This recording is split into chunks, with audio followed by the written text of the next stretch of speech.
Seri 12 Bukek Xiansu. Kisah para pendekar Pulau Es. Cerita, Ho Ping Hu. Audiobook, novel silat. Bab 3. Tiba-tiba ruangan itu menjadi remang-remang seolah-olah ada awan gelap menyelimuti, dan terdengar bermacam-macam suara aneh, seperti suara orang-orang menangis dan tertawa bergelak. Semua anak buah Hekih Moong sendiri merasa serem akan tetapi karena mereka tahu bahwa ini adalah pengaruh ilmu hitam yang sedang dikerahkan oleh pucuk pimpinan mereka, mereka merasa tenang. Sumahan, aku adalah raja dari dunia hitam. Semua kekuatan hitam bangkit dari neraka dan membantuku untuk membasmi keluargamu. Lihat mereka muncul. Dan kipasnya mengebut-ngebut makin keras lagi. Kini suara yang aneh-aneh itu semakin keras lalu nampaklah bayangan-bayangan hitam bermunculan. Bayangan hitam ini membentuk sosok-sosok tubuh yang mengerikan, tubuh setengah binatang setengah manusia, seperti iblis-iblis dari neraka bermunculan atas perintah rahasia dari Hekih Moong. Kegelapan hanya dapat mempengaruhi mereka yang sesat batinnya, Hekih Moong. Siapa yang melakukan kejahatan berarti hanya mencelakai dirinya sendiri. Terdengar Sumahan menjawab halus dan semua orang melihat betapa asap dupa yang sejak tadi mengepul itu, kini nampak semakin tebal, nampak semakin jelas ketika cuaca dalam ruangan itu menjadi gelap. Dan asap putih ini bergerak-gerak membentuk bayangan yang makin lama makin jelas, kemudian nampaklah bayangan pendekar super sakti, makin lama makin besar, berdiri dengan tongkat di tangan, gagah perkasa walaupun kakinya hanya sebelah, sepasang matanya mencorong seperti bintang. Melihat ini, Hekih Moong makin kuat mengebutkan kipas merahnya dan dari mulutnya keluar suara-suara aneh seperti orang membaca mantram dalam bahasa asing. Dan bayangan-bayangan hitam itu menggereng-gereng dan menerjang ke depan, ke arah bayangan putih dari pendekar super sakti raksasa yang dibentuk oleh asap dupa itu. Bayangan putih yang berbentuk pendekar super sakti itu mengangkat tangan kiri ke atas, lalu membuat gerakan-gerakan dengan tongkatnya seperti orang mencoret-coret menulis huruf-huruf di udara atau seperti orang bersilat tongkat secara aneh sekali. Terjadilah pertentangan yang luar biasa di udara, ditonton oleh semua anak buah Hekih Moong dengan mata terbelalak dan jantung berdebar tegang. Setelah bayangan putih yang berbentuk sumahan itu bersilat, atau menulis huruf-huruf di udara, bayangan-bayangan hitam itu lalu merenggutkan tubuhnya, menutupi muka dengan lengan-lengan berbulu, seperti anak-anak kecil melihat sesuatu yang menakutkan dan mereka itu mundur-mundur. Hekih Moong memperkeras bacaan mantramnya, kipasnya dikebut-kebutkan ke arah Sumahan yang tetap duduk bersila. Namun, bayangan-bayangan hitam itu makin mengecil dan akhirnya seperti melarikan diri, membalikkan tubuh dan berloncatan ke belakang. Krek! Kipas merah di tangan Hekih Moong patah-patah dan kakek itu sendiri terpelanting seperti ditabrak setan-setan itu. Dia merintih akan tetapi masih dapat bangkit lagi sambil mengeluh perlahan, mukanya berlepotan darah yang tersembur keluar dari mulutnya sehingga mukanya nampak menyeramkan, pantas kalau dia menjadi Raja Iblis. Hekih Moong, pergilah dan tinggalkan pulau ini bersama semua kawanmu, bawa semua kawanmu yang tewas maupun terluka, terdengar Sumahan berkata lagi dengan suara halus. Dengan dibantu oleh Jaihua Xiao Oke yang memapahnya, Hekih Moong bangkit berdiri dan dasar orang yang berwatak angkuh, begitu dapat berdiri dia mengibaskan tangan Xiao Oke sehingga kawannya ini mundur dan membiarkan dia berdiri sendiri. Sejenak Hekih Moong memandang kepada Sumahan, kemudian dia membalikkan tubuhnya dengan sikap angkuh dan menghardik. Mari kita pergi. Jaihua Xiao Oke yang memandang semua itu dengan muka pucat dan hati gentar sekali, cepat-cepat mengikutinya bersama 12 orang sisa anak buah mereka. Dengan susah payah, 12 orang anak buah itu lalu mengangkuti mayat-mayat para teman mereka dan akhirnya, mereka pergi meninggalkan Pulau Es dengan menderita kekalahan besar. Setelah para penyerbu itu pergi, Sumahan menghela napas panjang dan menggunakan sehelai sapu tangan putih yang diambilnya dari saku jubahnya untuk mengusap ke arah tepi mulutnya. Dan sapu tangan itu penuh dengan darah segar. Hebat memang tenaga Hekih Moong tadi, dan dia sendiri sedang dalam keadaan lemah. Dia memandang ke arah wajah Nirahai yang nampak tersenyum, kemudian mengerling ke arah peti jenazah Lulu, dan berbisik. Tak kusangka, makin cepat kita akan dapat saling bertemu. Dan dia pun kembali bersila seperti semula di dekat jenazah Nirahai dan peti jenazah Lulu. Asap dupa masih mengepul terus ke atas, tanda bahwa tidak ada angin memasuki ruangan itu. Suasana amat hening. Sumahui membuka kedua matanya. Ia baru siuman dari pingsannya karena totokan yang dilakukan Qin Liong tadi.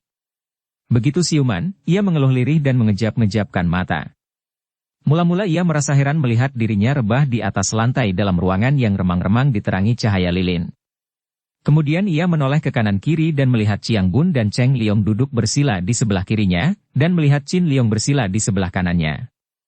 Segera ia teringat akan semua yang telah dialaminya dan sekali bergerak, darah ini telah bangkit berdiri. Apa yang telah terjadi? Ah! Engkau telah menotokku dengan curang. Suma Hui teringat akan perbuatan Qin Liong tadi dan kemarahannya membuat ia meloncat ke depan. Qin Liong bangkit berdiri, akan tetapi sebelum dia sempat menerangkan, darah itu telah menggerakkan kedua tangan menampar mukanya dengan cepat. Plak! Plak! Plak! Plak! 4 kali kedua pipi Qin Liong menerima tamparan, membuat kulit pipinya menjadi merah.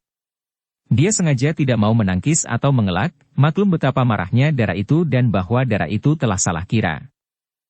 Enci, jangan! Chiang Bun memegang lengan kanan encinya. Enci Hui, jangan pukul dia! Cheng Liong juga meloncat dan memegang tangan kiri darah itu. Biar! Lepaskan aku! Biar ku ajar manusia ini! Keponakan macam apa dia ini, berani menipuku dan menotokku. Sabarlah, Enci, sabarlah. Semua ini adalah atas perintah Nenek Nirahai, kata Chiang Bun. Dia hanya mentaati pesan Nenek Nirahai dan dia tidak bermaksud buruk terhadap engkau dan kita semua, Enci Hui. Cheng Liong juga membujuk darah yang masih marah itu. Kedua tangan Suma Hui dikepal, matanya seperti berapi memandang wajah Qin Liong dan andai kata ia tidak dipegangi, tentu ia sudah menyerang kalang kabut. Qin Liong hanya menundukkan mukanya dan mengusap kedua pipinya yang menjadi merah agak biru karena ketika ditampar tadi sama sekali tidak mengerahkan tenaga untuk melawan. Dan tamparan tangan seorang darah seperti Suma Hui amatlah hebatnya. Masih untung pendekar ini bahwa Suma Hui tidak menampar untuk menyerang, melainkan hanya sebagai peluapan amarahnya saja. Kalau darah itu tadi menampar dengan pengerahan tenaga singkang, tentu bisa retak-retak tulang rahangnya. Dan betapapun marahnya, melihat orang yang sama sekali tidak mengelak maupun menangkis tamparannya, tidak mungkin cucu dari pendekar super sakti mau mempergunakan singkang. Mendengar bujukan kedua orang adiknya dan melihat betapa kedua pipi pemuda itu matang biru dan pemuda itu hanya menundukkan muka dan mengusap kedua pipinya, kemarahan Suma Hui agak mereda. Ia menarik napas panjang beberapa kali untuk menelan kemarahannya dan akhirnya mukanya kehilangan sinar merah kemarahannya, pandang matanya tidak ganas seperti tadi dan melihat keadaan enci mereka, Cheng Liong dan Chiang Bun menjadi lega lalu melepaskan lengan gadis itu. Baiklah, akhirnya Suma Hui berkata. Aku menerima kenyataan bahwa semua ini adalah atas perintah Nenek Nirahai. Tetapi apa sebabnya? Bukankah Pulau Es diserbu musuh? Mengapa kita harus melarikan diri? Pertanyaan itu ditujukan kepada Qin Liong dan sepasang mata itu menatap wajah pendekar yang kedua pipinya merah kebiruan itu. Karena itulah satu-satunya jalan untuk menyelamatkan kalian bertiga, jawab Qin Liong. Sebelum terjadi penyerbuan, Nenek Buyut Nirahai telah minta aku berjanji untuk melaksanakan perintahnya itu, yaitu kalau keadaan sudah gawat aku harus membawa kalian ke sini untuk bersembunyi, kalau perlu dengan kekerasan seperti yang terpaksa kulakukan tadi. Harap maafkan kelancanganku, Xiao Ai, bibi kecil. Tapi, bagaimana dengan Nenek Nirahai? Dan kakek? Kita disuruh bersembunyi, lalu bagaimana dengan mereka? Mari kita keluar untuk membantu mereka. Tapi, bibi. Qin Liong hendak mencegah. Memang sudah ada 1 hari lebih mereka berada di situ semenjak mereka masuk sampai darah itu siuman, akan tetapi dia belum mengetahui bagaimana keadaan di luar sehingga berbahayalah kalau 3 orang muda itu keluar. Bagaimana kalau musuh masih berkeliaran di luar? Bukankah 3 orang muda ini akan terancam keselamatan mereka dan akan sia-sialah usahanya memenuhi perintah Nenek Nirahai untuk menyingkirkan mereka dari bahaya? Suma Hui menyambar sepasang pedangnya yang tadi dibawa pula masuk ke tempat persembunyian rahasia itu oleh Qin Liong. Nampak sinar berkelebat ketika ia menggerakkan sepasang pedang itu melintang di depan dadanya dan pandang matanya penuh tantangan terhadap Qin Liong. Engkau hendak melarangku? Boleh, ingin kulihat siapa yang akan berani mencegah aku keluar. Sejenak kedua orang ini berdiri saling pandang seperti dua ekor ayam hendak berkelahi. Akan tetapi Qin Liong lalu menundukkan mukanya dan menarik napas panjang. Baiklah, mari kita keluar dan kalau perlu aku akan mempertanggungjawabkan janjiku kepada nenek buyut Nirahai. Qin Liong tahu bahwa darah di depannya ini memiliki kekerasan hati yang tak mungkin dilawannya, karena kalau dia menggunakan kekerasan, tentu darah itu akan melawan dan membencinya. Dan dia merasa ngeri kalau harus menghadapi kebencian darah ini. Tapi, nenek Nirahai akan marah kepadamu. Suma Qiangbun mencela. Dan janji seorang gagah tidak boleh dilanggar, apalagi janji terhadap nenek Nirahai. Enci Hui, kalau engkau memaksa Qin Liong, berarti engkaulah yang memaksanya melanggar janji dan engkau pula yang membantah terhadap perintah nenek Nirahai. Suma Cheng Liong juga mencela. Qin Liong kini melihat keraguan membayang pada wajah darah itu, keraguan yang bercampur dengan kekhawatiran. Dia merasa kasihan sekali, dapat memaklumi betapa duka dan khawatir adanya perasaan darah itu. Dia sendiri pun tadinya kurang setuju terhadap niat nenek itu yang memaksanya untuk pergi meninggalkan nenek itu sendirian saja menghadapi banyak lawan tangguh sedangkan dia harus pergi menyelamatkan 3 orang muda itu. Kalau dia terpaksa menerima perintah itu adalah karena dia pun dapat melihat bahwa memang keselamatan 3 orang muda itu amat terancam dan perlu diselamatkan, dan dia sudah berjanji, maka bagaimanapun juga harus dipenuhinya. Akan tetapi sekarang, melihat kedukaan dan kekhawatiran yang membayang di wajah gadis itu, dia sendiri merasa menyesal mengapa dia telah mentaati perintah nenek Nirahai. Biarlah, kalau nenek buyut Nirahai marah, biarlah aku yang akan bertanggung jawab. Mari kita keluar dan melihat keadaan di sana. Kata Qin Liong dan 3 orang muda yang memang ingin sekali melihat bagaimana keadaan dengan nenek dan kakek mereka, tidak membantah lagi karena pemuda yang menjadi keponakan mereka itu yang akan bertanggung jawab.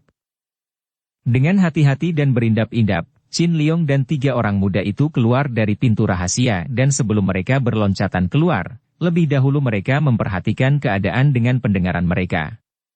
Akan tetapi keadaan di luar amat hening. Tidak terdengar suara sedikit pun, juga tidak nampak sesuatu, tidak nampak seorang pun.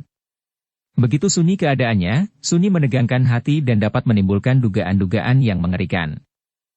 Apalagi setelah mereka berada di luar. Sungguh jauh sekali daripada yang mereka kira semula.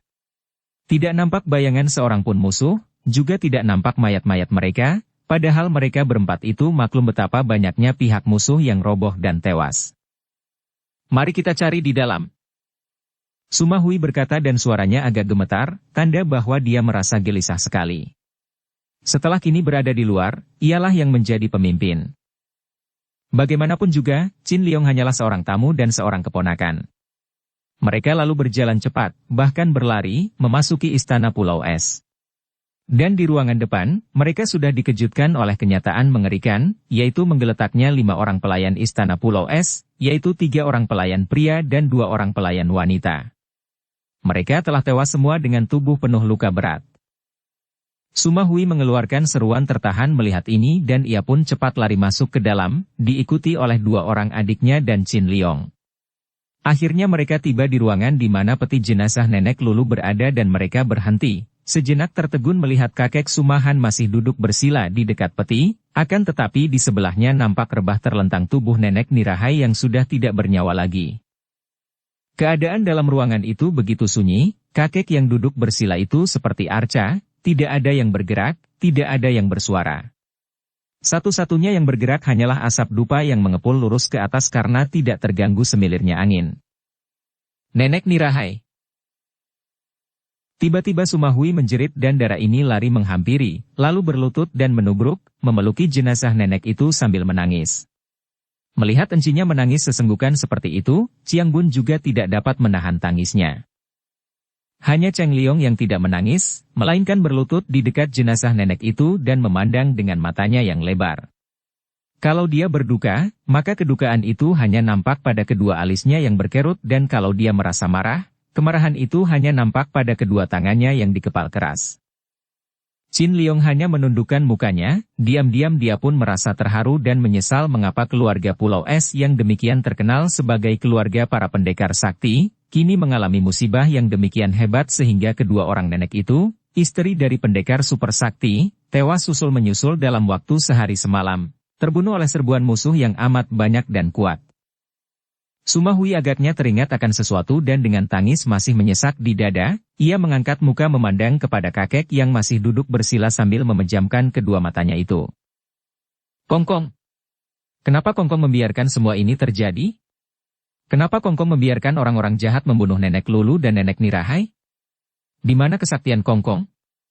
Kenapa Kongkong tidak menghadapi musuh, menghajar mereka dan mencegah mereka membunuh kedua orang nenekku? Di mana kegagahan Kongkong? Qin Liong terkejut sekali melihat betapa gadis itu dalam kedukaan dan kemarahannya berani mencela dan menegur kakek yang sakti itu, akan tetapi dia melihat kakek itu diam saja, bergerak pun tidak dan dia dapat mengerti betapa hebat kedukaan melanda hati kakek itu yang sekaligus kematian kedua orang istrinya yang terkasih. Xiang Bun merangkul encinya dan membujuknya agar tidak marah-marah seperti itu. Enci, jangan menambah kedukaan Kongkong dengan kata-katamu seperti itu, keluhnya. Suma Cheng Liong memandang kepada Suma Hui dan tiba-tiba anak ini berkata, Enci Hui, ucapan apa itu? Kongkong tentu mengerti segala yang telah terjadi dan untuk semua itu dia tentu telah mempunyai alasan sendiri. Betapa lancangnya Enci berani mencela dan menegur Kongkong. Suma Hui mengepal tinju dan kini menoleh dan memandang kepada Qin Liong. Kita semua telah menjadi pengecut? Ya, karena perbuatanmu lah, Qin Liong, maka aku menjadi pengecut. Kita melarikan diri, bersembunyi dan membiarkan Nenek Nirahai dikeroyok dan dibunuh musuh. Ai, sungguh malu sekali, aku telah menjadi pengecut gara-gara engkau. Dan ditudingkan telunjuknya ke arah muka Qin Liong. Enci! Xiang Bun menegur. Enci Hui. Cheng Liong juga menegur. Akan tetapi Qin Liong yang tadinya mengangkat muka memandang gadis itu, kini menunduk kembali dan menarik napas panjang. Dia merasa amat kasihan kepada gadis itu. Biarpun gadis itu kelihatan marah-marah, menyesal dan membencinya, namun dia tahu bahwa semua itu timbul karena gadis itu merasa berduka sekali melihat kematian kedua orang neneknya. Bibi Hui, sesungguhnya, aku sendiri pun merasa menyesal harus meninggalkan medan perkelahian, akan tetapi bagaimana aku dapat membantah perintah Nenek Buyut Nirahai, katanya perlahan. Nenek memerintahkan karena sayang kepada kami, akan tetapi perintah itu membuat kita semua menjadi pengecut-pengecut tak tahu malu, kenapa engkau mentaatinya secara membuta saja? Suma Hui membentak. Bibi, hendaknya dapat melihat dari sudut lain. Perintah Nenek Buyut sama sekali bukan untuk membuat kita menjadi pengecut, sama sekali bukan. Melainkan perintah yang mengandung kebenaran dan kecerdasan. Melarikan diri dari musuh kau anggap benar dan cerdas? Qin Liong, katanya engkau ini seorang jenderal perang, kenapa berpendapat demikian? Pendapat macam apakah itu? Bibi Hui, ketahuilah bahwa Nenek Buyut Nirahai adalah seorang panglima besar dan aku sendiri sedikit banyak pernah mempelajari ilmu perang. Mengundurkan diri, melarikan diri dalam suatu saat merupakan sebuah taktik dalam perang, dan sama sekali bukan tanda watak pengecut. Demikian pula, Nenek Buyut Nirahai minta kepadaku untuk membawa kalian bertiga bersembunyi kalau keadaan menjadi gawat, sama sekali bukan karena hendak membuat kita menjadi pengecut, melainkan berdasarkan perhitungan yang masak, benar dan cerdas. Karena, andai kata kita tidak melarikan diri, apakah kita akan dapat menyelamatkan Nenek Buyut? Ingatlah, keadaan pihak lawan jauh terlalu banyak dan terlalu kuat, sehingga kalau toh kita melawan, maka kita pun semua akan tewas bersama Nenek Buyut. Lebih baik mati bersama Nenek Nirahai daripada meninggalkannya lari, membiarkan ia sendirian saja menghadapi musuh dan tewas. Seorang gagah akan menghadapi lawan sampai titik darah penghabisan. Suma Hui tetap ngotot. Enci Hui, lupakah engkau akan pelajaran yang pernah kita terima dari ayah maupun dari kakek? Melawan musuh secara membuta sampai mati hanyalah tindakan orang nekat yang bodoh. Melarikan diri karena takut barulah pengecut, akan tetapi melarikan diri karena tahu akan kekuatan lawan adalah sikap yang cerdas. Xiang Bun memperingatkan encinya. Dan kita lari bukan karena takut, enci. Melainkan karena perintah Nenek Nirahai yang memerintahkan dengan dasar perhitungan yang matang. Beliau ingin menyelamatkan kita, dan enci tidak berterima kasih malah kini marah-marah? Bukankah kalau demikian berarti enci marah-marah kepada Nenek Nirahai yang telah tiada? Cheng Liong juga menegur. Mendengar kata-kata kedua orang adiknya itu, air matanya bercucuran dari kedua mata Suma Hui dan melihat ini, Qin Liong merasa kasihan sekali. Gadis ini memiliki kegagahan luar biasa, kekerasan hati akan tetapi juga kelembutan. Ingin dia merangkul dan menghiburnya, menyusut air mata itu. Kukira sebaiknya kalau kita mengurus jenazah nenek buyut. Di mana kita dapat mencari peti jenazah? Akhirnya Qin Liong berkata. Nenek Nirahai sudah memiliki peti jenazah sendiri di kamarnya. Biar kita mengambilnya, kata Chiang Bun. Mereka berempat lalu bangkit dan mengambil peti jenazah itu dan bersama-sama mereka lalu membersihkan jenazah, mengenakan pakaian yang terbaik pada jenazah itu dan memasukkannya ke dalam peti. Semua ini terjadi dan kakek Sumahan tetap duduk bersila tanpa pernah bergerak. Dan 4 orang muda itu pun tidak ada yang berani mengganggunya. Kembali Suma Hui menangis ketika ia bersembahyang di depan peti jenazah ini. Cheng Liong menghiburnya dengan kata-kata penuh semangat. Enci Hui, kenapa menangis? Kalau kupikir, masih untung bahwa Qin Liong mentaati perintah mendiang nenek. Kalau tidak demikian, tentu kita semua telah mati juga. Dan sekarang, kita masih hidup sehingga kita akan mampu untuk membalaskan kematiannya, bukan? Liong Te, ingat. Bukankah kakek selalu memperingatkan kita agar tidak membiarkan hati kita diracuni dendam? Chiang Bun menegur adiknya. Tiba-tiba terdengar suara halus. Kematian adalah suatu kewajaran. Tak perlu disusahkan, tak perlu diributkan. Setelah matahari tenggelam, bawa mayat kami semua ke ruangan sembahyang dan bakarlah. Begitu mayat terbakar, kalian harus cepat meninggalkan pulau ini dalam perahu dan kembalilah ke rumah kalian masing-masing. Perintahku terakhir ini sedikit pun tidak boleh kalian langgar. Semua orang terkejut sekali mendengar ini. Tadinya mereka bingung karena suara itu seperti datang dari 4 penjuru, atau kadang-kadang seperti datang dari atas. Setelah 3 orang cucu itu mengenal suara kakek mereka, barulah mereka menoleh dan memandang. Akan tetapi selagi suara itu masih terdengar bicara, bibir kakek mereka tidak bergerak sama sekali. Akan tetapi jelas bahwa kakek Sumahan, pendekar super sakti itulah yang bicara karena suaranya tentu saja amat dikenal oleh Cheng Liong, Chiang Bun, dan Suma Hui. Dan kalimat terakhir itu menunjukkan bahwa kakek itu telah meninggal dunia. Qin Liong yang lebih dulu sadar akan hal ini dan dia pun cepat maju menghampiri kakek yang duduk bersila itu, lalu meraba pergelangan tangannya. Beliau telah wafat, katanya lirih, penuh takjub dan hormat. Kakeknya ini, melihat tubuh yang sudah dingin kaku itu, tentu telah meninggal dunia sejak tadi, akan tetapi mengapa suaranya masih terdengar? Diam-diam jenderal muda ini bergidik dan dia teringat akan cerita ayahnya tentang pendekar tua yang luar biasa saktinya ini. Mendengar ini, Suma Hui menubruk kakeknya dan kembali darah ini menangis terisak-isak. Seperti tadi, kembali Suma Hui menangis dan Chiang Bun juga mengucurkan air mata, akan tetapi Cheng Liong yang nampaknya tidak menangis, hanya mukanya kini menjadi agak pucat, matanya mengeluarkan sinar berkilat. Qin Liong membiarkan darah itu menangis sejenak, kemudian terdengar dia berkata lirih. Harap kalian suka ingat akan pesan kakek buyut tadi bahwa kematian adalah suatu kewajaran yang tidak perlu disusahkan atau diributkan. Mendengar peringatan ini, Suma Hui menghentikan tangisnya dan sambil memegangi tangan kakeknya yang sudah dingin kaku itu, ia berkata, Kongkong, ampunkanlah Hui yang tadi telah menegur dan mencelamu. Hui tidak tahu bahwa Kongkong telah tiada. Kongkong, kami akan mentaati semua pesanmu tadi. Melihat betapa gadis itu bicara kepada mayat yang tetap duduk bersila itu seolah-olah bicara kepada orang yang masih hidup, Qin Liong merasa betapa jantungnya seperti ditusuk dan dia pun mengejap-ngejapkan mata menahan air mata. Mulai detik itu tahulah dia bahwa dia telah jatuh cinta. Namun, pada saat itu pula dia pun melihat kejanggalan besar dalam cintanya ini. Betapa mungkin seorang keponakan mencinta bibinya sendiri? Mencinta memang mungkin saja, karena cinta adalah urusan hati. Akan tetapi mana mungkin cinta itu diwujudkan menjadi suatu perjodohan? Seorang bibi berjodoh dengan keponakannya. Walaupun usia mereka memang pantas, yaitu dia lebih tua daripada bibinya, itu bahkan jauh lebih tua.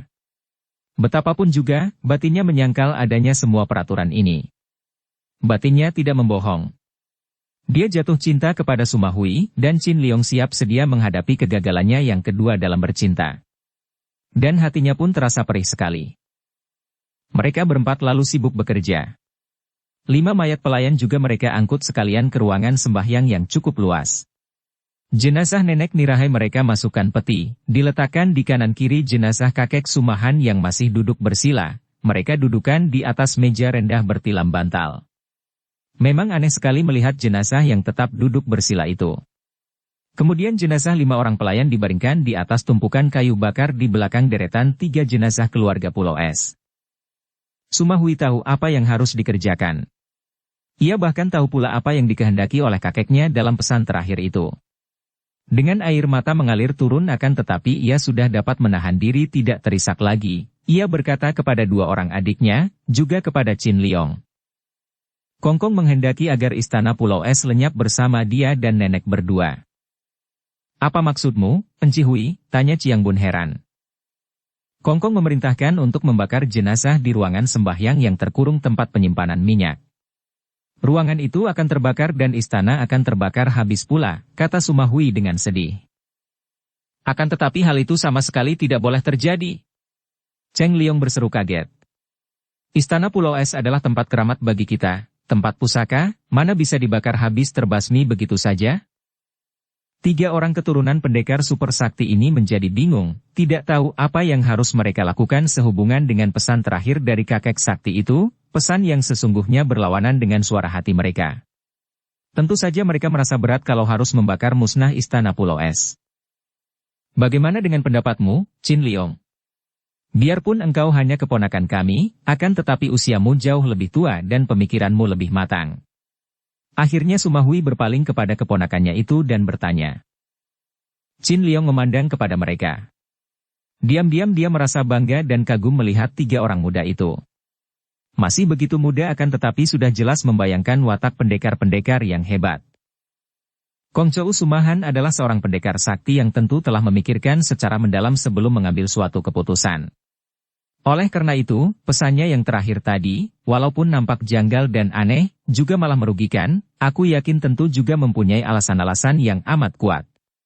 Dalam pesannya tadi ditekankan bahwa kita harus mentaatinya dan bahkan ditekankan bahwa perintah terakhir itu sedikit pun tidak boleh kita langgar. Di balik perintah ini tentu ada suatu sebab yang amat kuat dan kurasa, kita sama sekali tidak boleh melanggarnya, sebagai kebaktian dan penghormatan kita yang terakhir kepada beliau. 3 orang cucu pendekar super sakti itu dapat menerima pendapat ini dan mereka pun lalu sibuk membuat persiapan, menanti sampai datangnya senja, tiada hentinya mereka melakukan sembahyang untuk memberi penghormatan terakhir kepada jenazah-jenazah kakek dan 2 orang nenek mereka itu. Diperhatikan oleh Chin Liong bahwa di antara mereka, hanya Cheng Liong yang memiliki keganjilan. Sumahui seringkali menangis sedih dan Chiang Bun juga kadang-kadang tak dapat menahan air matanya. Akan tetapi Cheng Liong, anak itu sama sekali tidak pernah menitikkan air mata. Padahal, dari sinar matanya, dia tahu bahwa anak ini pun menderita kedukaan dan penyesalan besar berhubung dengan kematian 3 orang tua yang dicintanya itu. Anak ini sungguh luar biasa, pikirnya, mempunyai kekuatan batin yang hebat. Akhirnya, saat yang dinanti-nanti dengan hati tegang bercampur haru dan duka itu pun tibalah. Matahari telah condong ke barat, kemudian tenggelam. Senja telah tiba. 4 orang muda itu, kini dipimpin oleh Sumahui, sudah menuangkan minyak bakar kepada semua jenazah, baik yang di peti maupun yang tidak, juga kayu-kayu bakar yang ditumpuk di bawah dan sekeliling para jenazah, semua telah disirami minyak bakar yang banyak disimpan di dalam gudang. Kemudian, untuk yang terakhir kalinya, 3 orang cucu dan seorang buyut keluarga pendekar super sakti itu berlutut dan bersujud. Sumahui tidak dapat menahan tangisnya sehingga Chiang Bun juga ikut menangis. Bahkan Chin Liong tak kuasa menahan air matanya. Hanya Cheng Liong yang tetap melotot dan kedua matanya tinggal kering, walaupun cuping hidungnya kembang kempis dan bibirnya gemetar.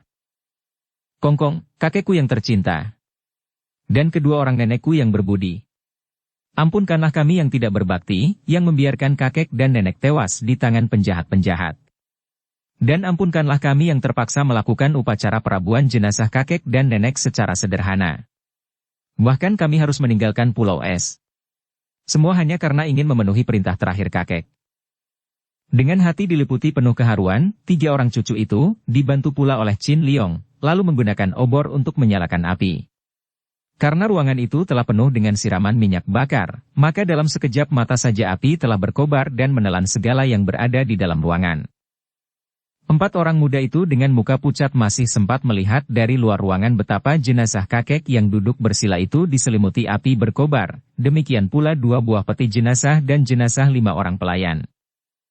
Hawa menjadi terlalu panas, cahaya api terlihat menyilaukan dan mereka pun teringat akan perintah terakhir dari pendekar super sakti, maka mereka bertiga dibujuk oleh Qin Liong, cepat-cepat meninggalkan istana itu dan menggunakan sebuah perahu untuk menjauhi pulau es. Belum lama mereka mendayung perahu, mereka dikejutkan oleh suara keras dari pulau itu dan nampaklah api yang amat besar menelan istana. Istana pulau es itu berkobar sedemikian hebatnya sehingga api menjulang tinggi ke angkasa, sinarnya menerangi permukaan laut. 4 orang muda itu memandang dengan mata terbelalak lebar. Biarpun mereka juga sudah dapat menduga adanya kemungkinan istana itu ikut terbakar setelah ruangan sembahyang itu dijadikan tempat pembakaran mayat, namun mereka sama sekali tidak menyangka bahwa api akan dapat mengamuk secepat itu. Andai kata mereka tidak cepat-cepat pergi meninggalkan istana itu, mungkin saja mereka akan terancam bahaya api.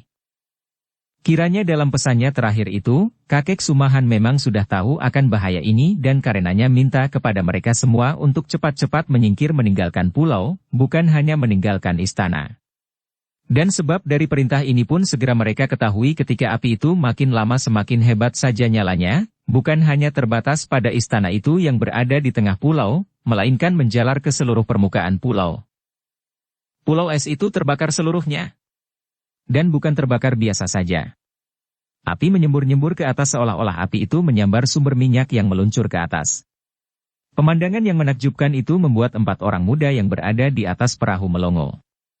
Saking besarnya cahaya api, nampak oleh mereka istana itu amat indahnya. Istana pulau es seolah-olah berubah menjadi emas, demikian megah dan agung dan ajaib dalam lautan api. Akan tetapi, hawa panas membuat mereka harus cepat-cepat mendayung perahu mereka menjauh.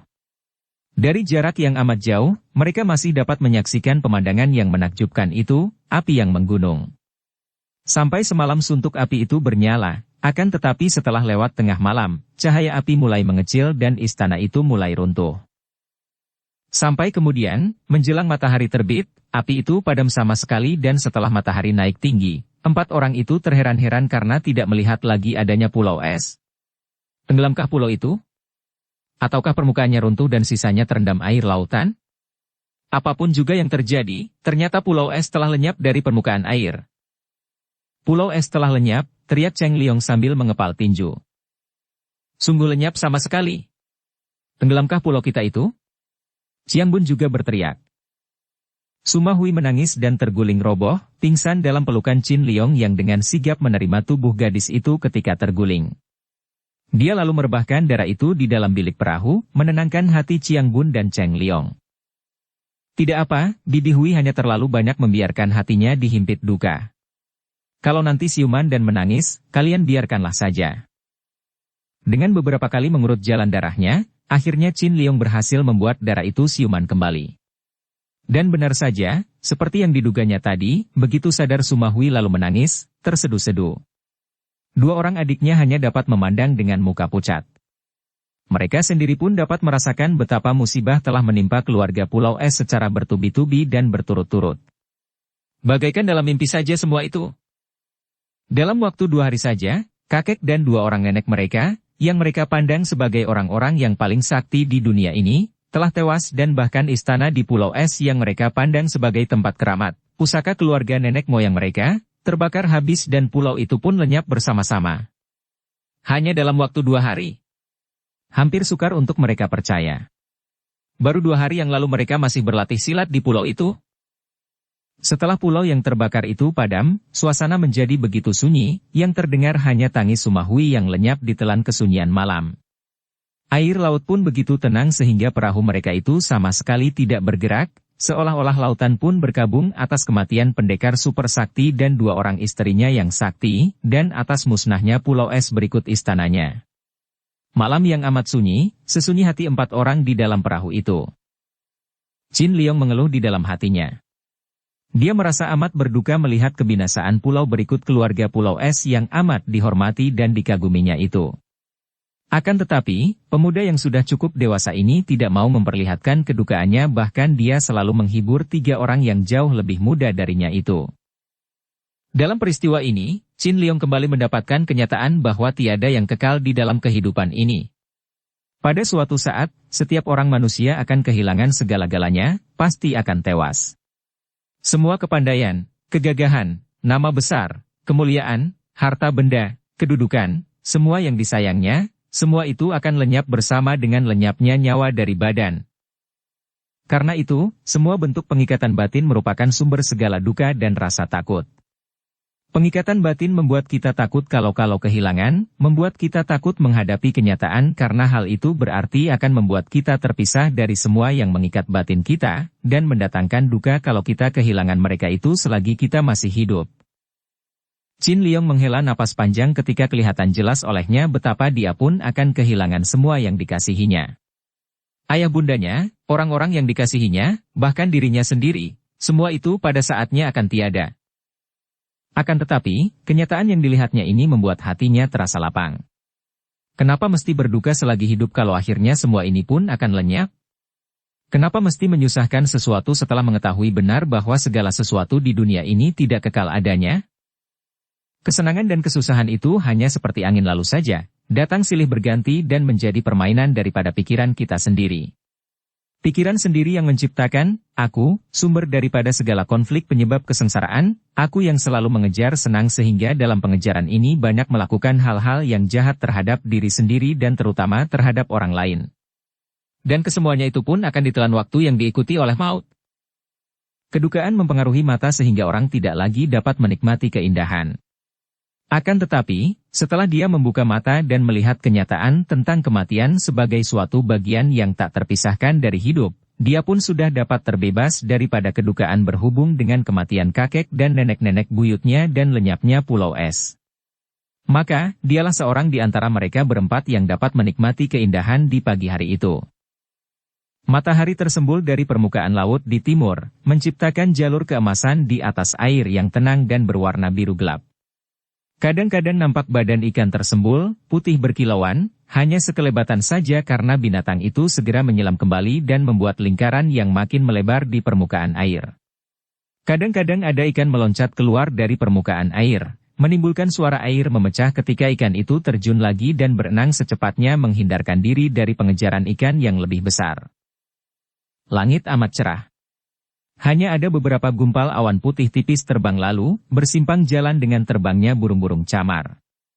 Kadang-kadang kesunyian dipecahkan oleh pekik burung camar memanggil kawannya. Sungguh merupakan pagi yang indah, tenang dan tenteram.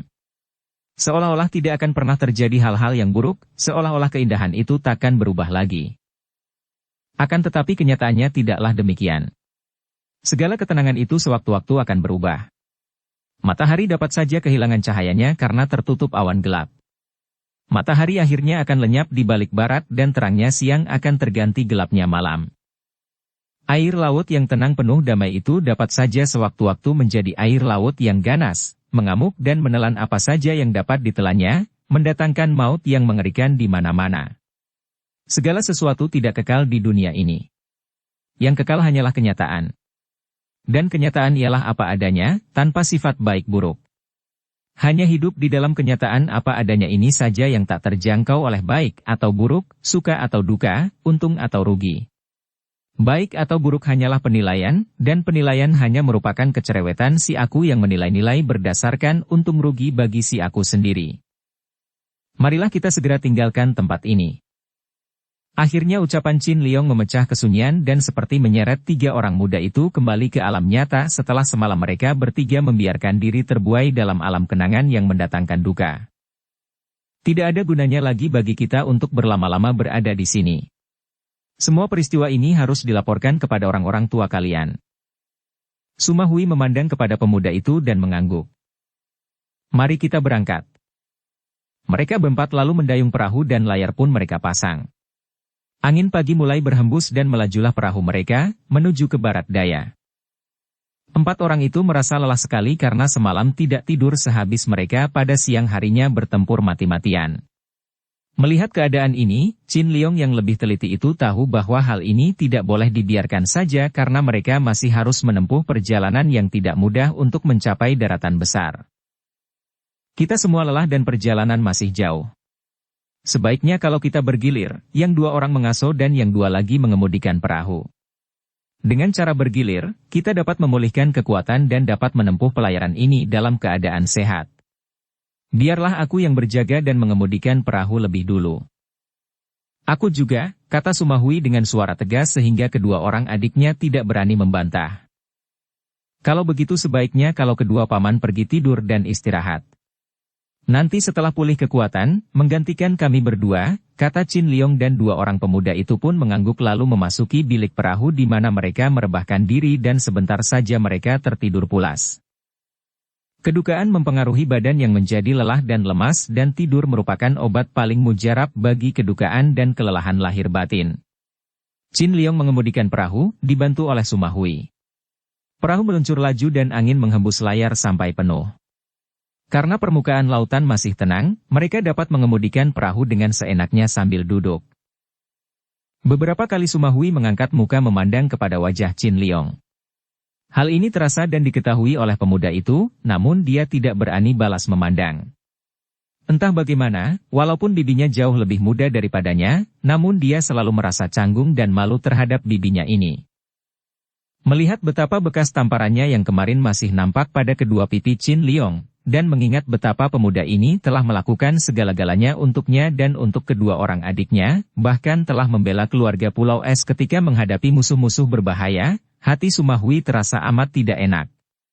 Ia tahu bahwa pemuda yang jauh lebih tua daripadanya, hanya karena Abu saja menjadi keponakannya ini adalah seorang jenderal yang ternama dan juga seorang pemuda yang memiliki ilmu kepandaian tinggi. Dalam pertempuran menghadapi musuh-musuh tangguh di Pulau Es itu pun ia dapat melihat betapa lihainya pemuda ini, jauh lebih lihai ketimbang ia atau dua orang adiknya. Bahkan harus diakuinya bahwa andai kata tidak ada Qin Liong, tentu lain jadinya akibat penyerbuan orang-orang jahat itu. Bukan tidak mungkin bahwa ia dan dua orang adiknya sudah menjadi korban pula. Kenangan ini membuat hatinya merasa semakin menyesal atas perbuatannya sendiri ketika ia melihat bekas tamparan tangannya pada kedua pipi pemuda itu. Seorang pemuda yang amat gagah. Wajah yang bundar dengan sepasang mata yang lebar berseri itu, kulit muka yang putih itu kini ternoda oleh bekas tamparan tangannya. Sumahui memejamkan kedua matanya sejenak untuk mengusir kenangan ketika ia menampari muka pemuda itu yang sama sekali tidak mau menangkis atau mengelak. Bahkan ia tidak menemukan perlawanan singkang pada wajah yang ditamparnya. Pemuda itu seolah-olah rela menerima tamparan-tamparannya. Ketika Sumahui membuka kembali matanya, ia melihat betapa pemuda itu sedang memandang kepadanya. "Hui Ai, Bibi Hui. Apakah engkau mengantuk? Kalau begitu, istirahatlah, biar aku sendiri yang berjaga dan mengemudikan perahu ini." "Mengasolah." Sumahui tersenyum untuk menutupi rasa tidak enak hatinya, akan tetapi ia tidak dapat mencegah kedua pipinya yang menjadi kemerahan. "Aku tidak mengantuk." Qin Liong tidak membantah lagi, akan tetapi dia tadi terpesona melihat betapa wajah yang manis itu menjadi kemerahan. Sinar matahari pagi menimpa bagian kiri wajah itu agak belakang, membuat kepala itu seperti dilindungi sinar keemasan. Betapa cantik jelitanya! Akan tetapi dia tidak berani memandang terlalu lama dan segera menundukkan mukanya. Jantungnya berdebar penuh ketegangan. Sungguh mati, aku jatuh cinta padanya, batinnya mengeluh, keluhan yang muncul karena dia melihat kenyataan betapa tidak mungkinnya hal ini. Seorang keponakan jatuh cinta kepada bibinya sendiri. Sumahui juga merasa canggung. Ia sudah mencoba untuk memandang pemuda itu dari sudut pandangan seorang bibi kepada seorang keponakan. Namun tidak berhasil. Mana mungkin memandang seperti itu kalau sang keponakan itu sudah merupakan seorang pemuda dewasa yang lebih tua daripada usianya sendiri? Namanya saja ia seorang bibi dan Qin Liong seorang keponakan, akan tetapi ia kalah segala-galanya. Kalah dalam ilmu silat, kalah dalam usia dan pengalaman, dalam segala hal ia boleh berguru kepada jenderal muda ini. Qin Liong. Pemuda itu terkejut dari lamunannya dan cepat menoleh. Dia dapat menangkap pandang mata penuh penyesalan dari gadis itu. "Ada apakah, Hui Ai? Kau Kau maafkanlah perbuatanku kemarin. Qin Liong merasa betapa jantungnya berdebar aneh, akan tetapi dia juga merasa canggung dan bingung. Maafkan? Tidak ada apapun yang harus dimaafkan, Hui Ai, apakah maksudmu? Aku telah menamparmu kemarin. Oh, itu? Tanpa disengaja, tangan Qin Liong yang kiri mengelus pipi kirinya dan dia pun tersenyum. Ah, aku malah merasa masih untung besar hanya ditampar saja, Hui Ai. Kalau masih penasaran, engkau boleh menamparku beberapa kali lagi. Alis itu berkerut dan wajah itu menjadi semakin merah. Qin Liong, jangan mengejekku. Qin Liong mengangkat alisnya. Aku tidak mengejek, Hui Ai. Sungguh mati, tamparanmu itu memang sudah sepatutnya. Aku telah menotokmu. Ah, aku memang telah salah besar kepadamu. Aku kurang ajar. Tapi engkau hanya mentaati perintah mendiang nenek Nirahai. Ya, akan tetapi sepatutnya kalau aku memberitahu kepadamu secara terus terang saja, bukan diam-diam lalu menotokmu. Tapi, kalau kau beritahu pun aku tidak akan mau menurut. Seharusnya aku membujukmu, tidak menggunakan kekerasan. Tapi kau terpaksa melakukannya, untuk mentaati nenek dan untuk menyelamatkan aku. Tapi aku menyinggung perasaanmu. Dan untuk pertolonganmu aku telah menampari mukamu. Sudah sepatutnya karena memang aku kurang ajar.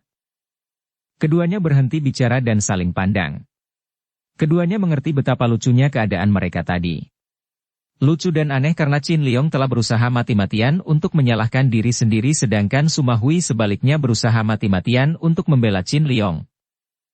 Hei, Qin Liong, kenapa engkau berkeras hendak menyalahkan dirimu sendiri? Dan engkau pun berkeras hendak membelaku, Hui Ai. Keduanya lalu tertawa dan Suma Hui tertawa sampai kedua matanya menjadi basah. Betapa dekatnya tangis dan tawa, hampir tidak ada jarak pemisahnya. Kaulah yang seharusnya memaafkan aku, Bibi. Aku baru mau memaafkan engkau kalau lebih dulu engkau memaafkan aku. Baiklah, Hui Ai, aku memaafkan semua perbuatanmu terhadap diriku. Dan aku pun memaafkan semua perbuatanmu, Qin Liong.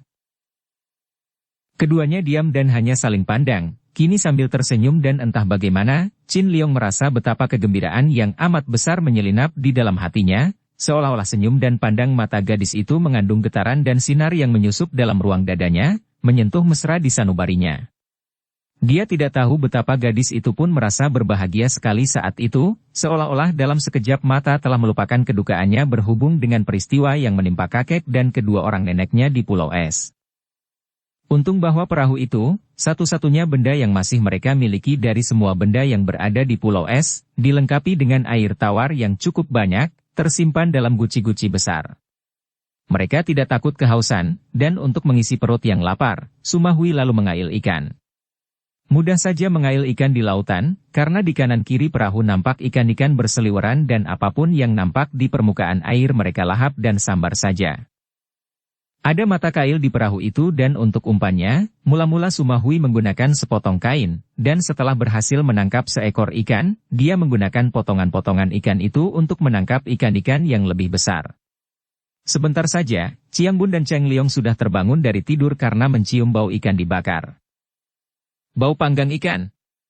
Sedap, kata Cheng Liong sambil menggeliat. Wah, gurih baunya, perutku jadi lapar, kata Chiang Bun dan keduanya keluar dari dalam bilik. Suma Hui tertawa. Kalau begitu, lekas ke sini, kita makan daging ikan dan kemudian kalian menggantikan kami mengemudikan perahu. Lihat, Qin Liong sudah lelah sekali dan kalian berdua enak-enak saja tidur sejak pagi tadi. Hui Ai lebih capai lagi, kurang tidur, masih mengail dan memanggang ikan, kata Qin Liong. Mereka berempat lalu makan daging ikan bakar. Biarpun tanpa bumbu, hanya dengan rasa asin air laut, akan tetapi karena perut mereka lapar, maka makanan amat sederhana itu terasa lezat dan cukup mengenyangkan perut empat orang yang sejak kecil memang telah tergembleng oleh keadaan yang kadang-kadang keras dan berat itu. Lihat matahari yang telah condong ke kanan itu. Arah itu adalah barat dan perahu kita harus menyerong ke kiri, jadi matahari berada di depan kanan kita. Itulah barat daya, takkan salah lagi. Qin Liong memberitahu kepada kedua orang pamannya ke arah mana perahu harus dikemudikan. Malam itu mereka berhenti di antara pulau-pulau kecil yang pernah dilewati Qin Liong, Bahkan di atas sebuah di antara pulau-pulau itulah dia diketahui oleh gerombolan penjahat dan diserang sampai dia terjatuh ke laut. Pada keesokan harinya, begitu matahari terbit, mereka melanjutkan pelayaran mereka. Akan tetapi langit tidak cerah seperti pagi yang lalu. Awan gelap memenuhi angkasa dan berarak mendekat seperti ancaman sesuatu yang menyeramkan. Qin Liong memandang ke arah awan-awan hitam itu. Mudah-mudahan bukan tanda akan datangnya badai, katanya. Akan tetapi, ternyata bukan hanya badai yang datang, melainkan lebih hebat daripada itu. Belum ada 2 jam mereka berlayar, muncullah 4 buah perahu besar dan sebentar saja mereka tersusul karena layar mereka itu hanya kecil saja. Dan dapat dibayangkan betapa kaget hati 4 orang muda ini ketika melihat bahwa di atas 4 buah perahu yang telah mengurung perahu kecil mereka itu nampak adanya orang-orang yang pernah menyerbu Pulau Es. Mereka melihat pula Hek Ih Moong dan Jai Hua Xiao Okey, 2 di antara 5 orang datuk yang menyerbu Pulau Es. Dan 2 orang tokoh jahat ini ditemani oleh sedikitnya 40 orang yang kelihatan kasar-kasar dan bengis-bengis. Tentu saja Qin Liong merasa khawatir sekali.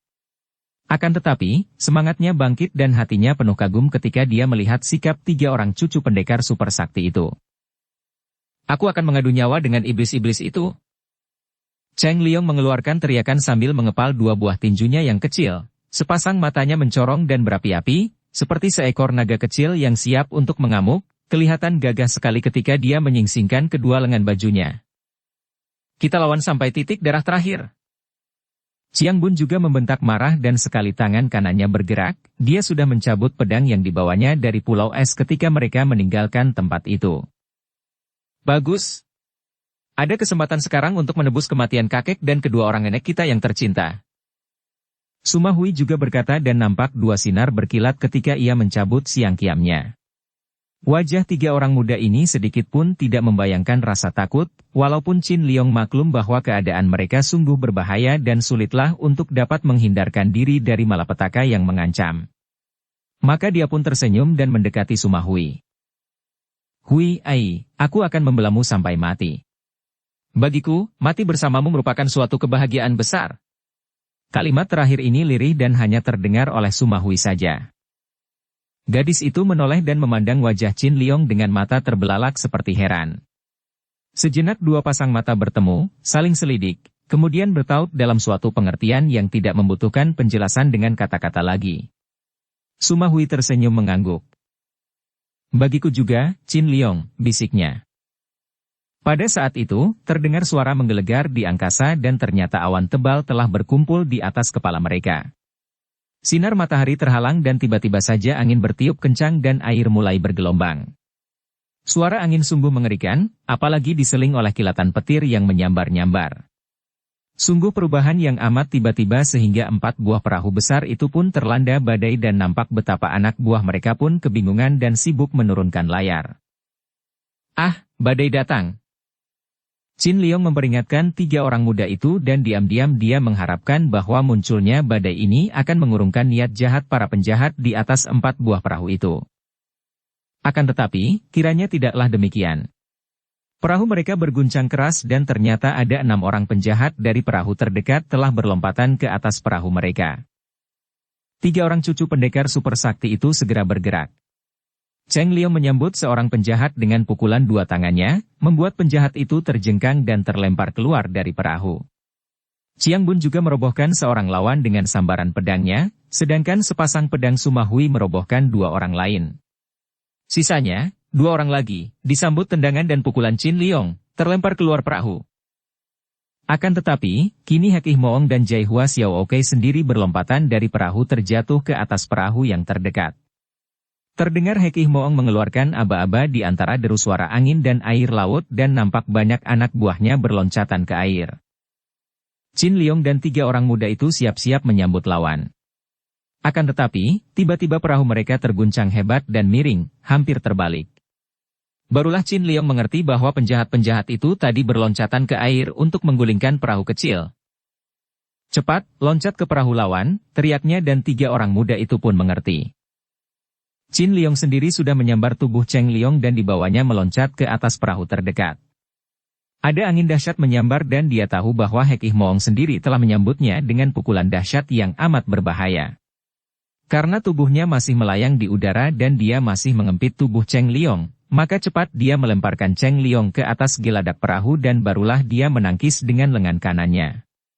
Tangkisannya agak terlambat karena dia melemparkan tubuh paman cilik itu, maka biarpun dia masih dapat menangkis, namun pukulan itu meleset dan mengenai pangkal lengan kanannya. Des! Hebat sekali benturan tenaga itu dan andai kata Cheng Liong masih berada dalam pondongan Qin Liong, besar kemungkinan anak itu akan terluka oleh getaran hawa pukulan dahsyat itu. Biarpun Qin Liong sendiri dapat menahan hantaman itu dengan agak terlambat, namun karena tubuhnya masih berada di udara di mana dia tidak mempunyai tempat berpijak dan bertahan, maka benturan tenaga dahsyat itu membuat tubuhnya terlempar jauh keluar dari perahu. Biur! Tubuh Qin Liong segera disambut oleh gelombang lautan yang sudah makin mengganas itu. Bahkan para bajak laut yang ahli berenang dan yang tadi atas perintah Hek Ih Moong menggulingkan perahu kecil, kini tergesa-gesa naik lagi ke perahu melalui tali karena memang berbahaya sekali berada di air dalam keadaan badai mengamuk itu. Apalagi Qin Liong yang kemampuannya di air terbatas sekali. Dia berusaha berenang mencapai tali dan kembali ke perahu besar untuk membantu 3 orang muda yang telah dikeroyok para anak buah penjahat itu. Akan tetapi gelombang air membuat dia terseret menjauh. Tiba-tiba tangannya meraih sesuatu dan ternyata yang terpegang olehnya itu adalah ujung perahunya sendiri yang tadi terbalik. Cepat Qin Liong menggunakan kekuatan tangannya, menarik dirinya dan naik ke atas perahu yang telah membalik itu. Akan tetapi perahu besar itu mendekat dan tiba-tiba dari atas menyambar sinar hitam dibarengi bentakan nyaring. Qin Liong merasakan hawa pukulan yang dahsyat, maklum bahwa kembali dia diserang dari atas dengan hebatnya oleh seorang yang amat kuat, menggunakan sebatang dayung besi. Cepat dia melempar tubuhnya ke kiri. Biur! Untuk kedua kalinya tubuhnya ditelan oleh mulut gelombang yang menganga lebar. Dar! Perahu itu tertimpa dayung dan pecah menjadi beberapa potong. Kiranya, penyerangnya adalah Hek Ih Moong sendiri yang kini tertawa bergelak.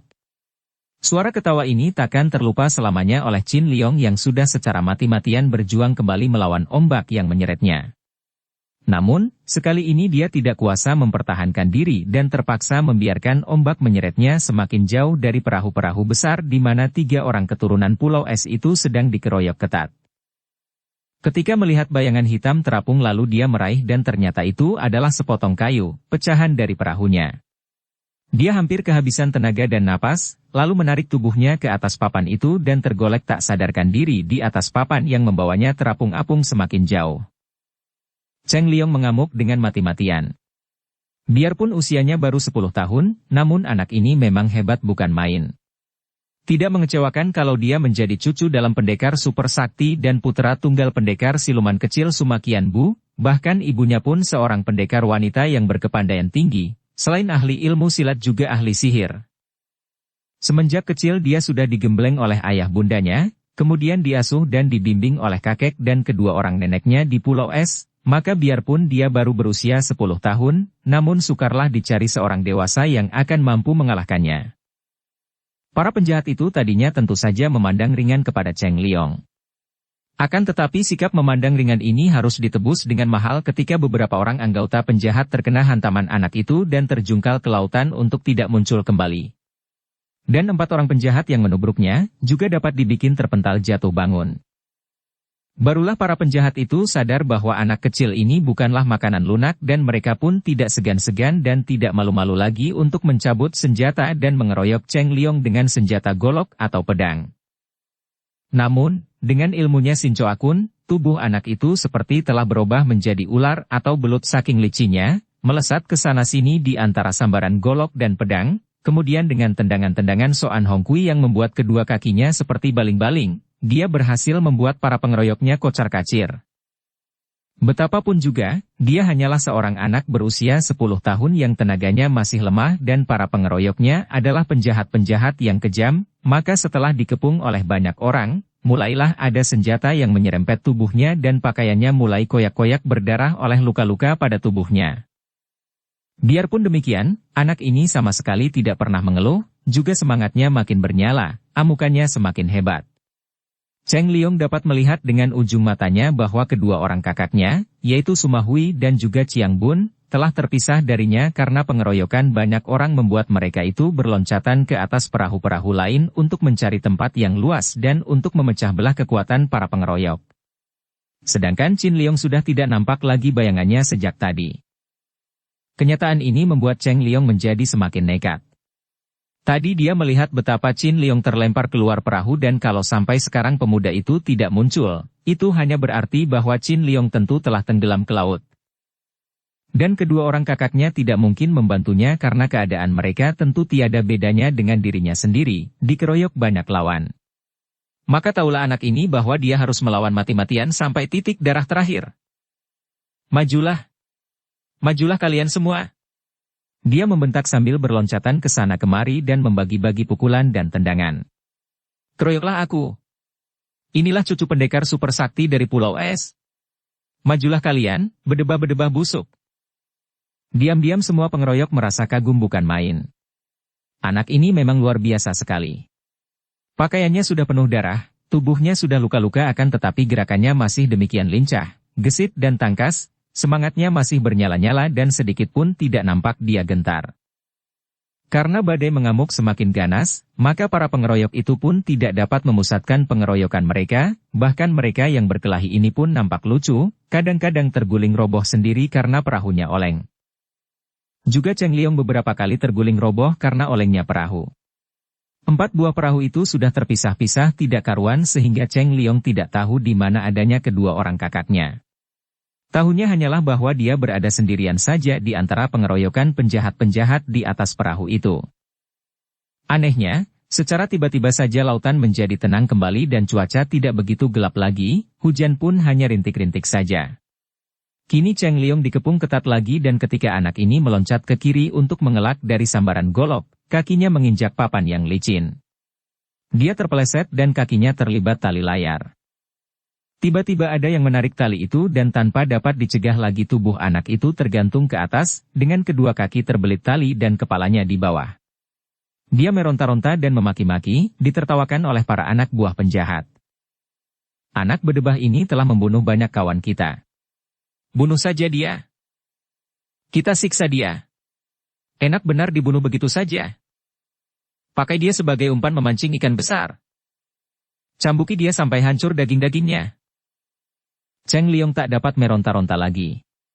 Akan tetapi, dengan mata mendelik dia memandang kepada wajah-wajah kejam dan bengis yang merubungnya itu. Wajah-wajah yang menyeringai seperti setan-setan. Akan tetapi sedikit pun dia tidak takut. Bahkan dia masih mencoba menggerakkan kedua tangannya untuk mencengkeram wajah-wajah itu sehingga para penjahat itu melangkah mundur. Siksalah.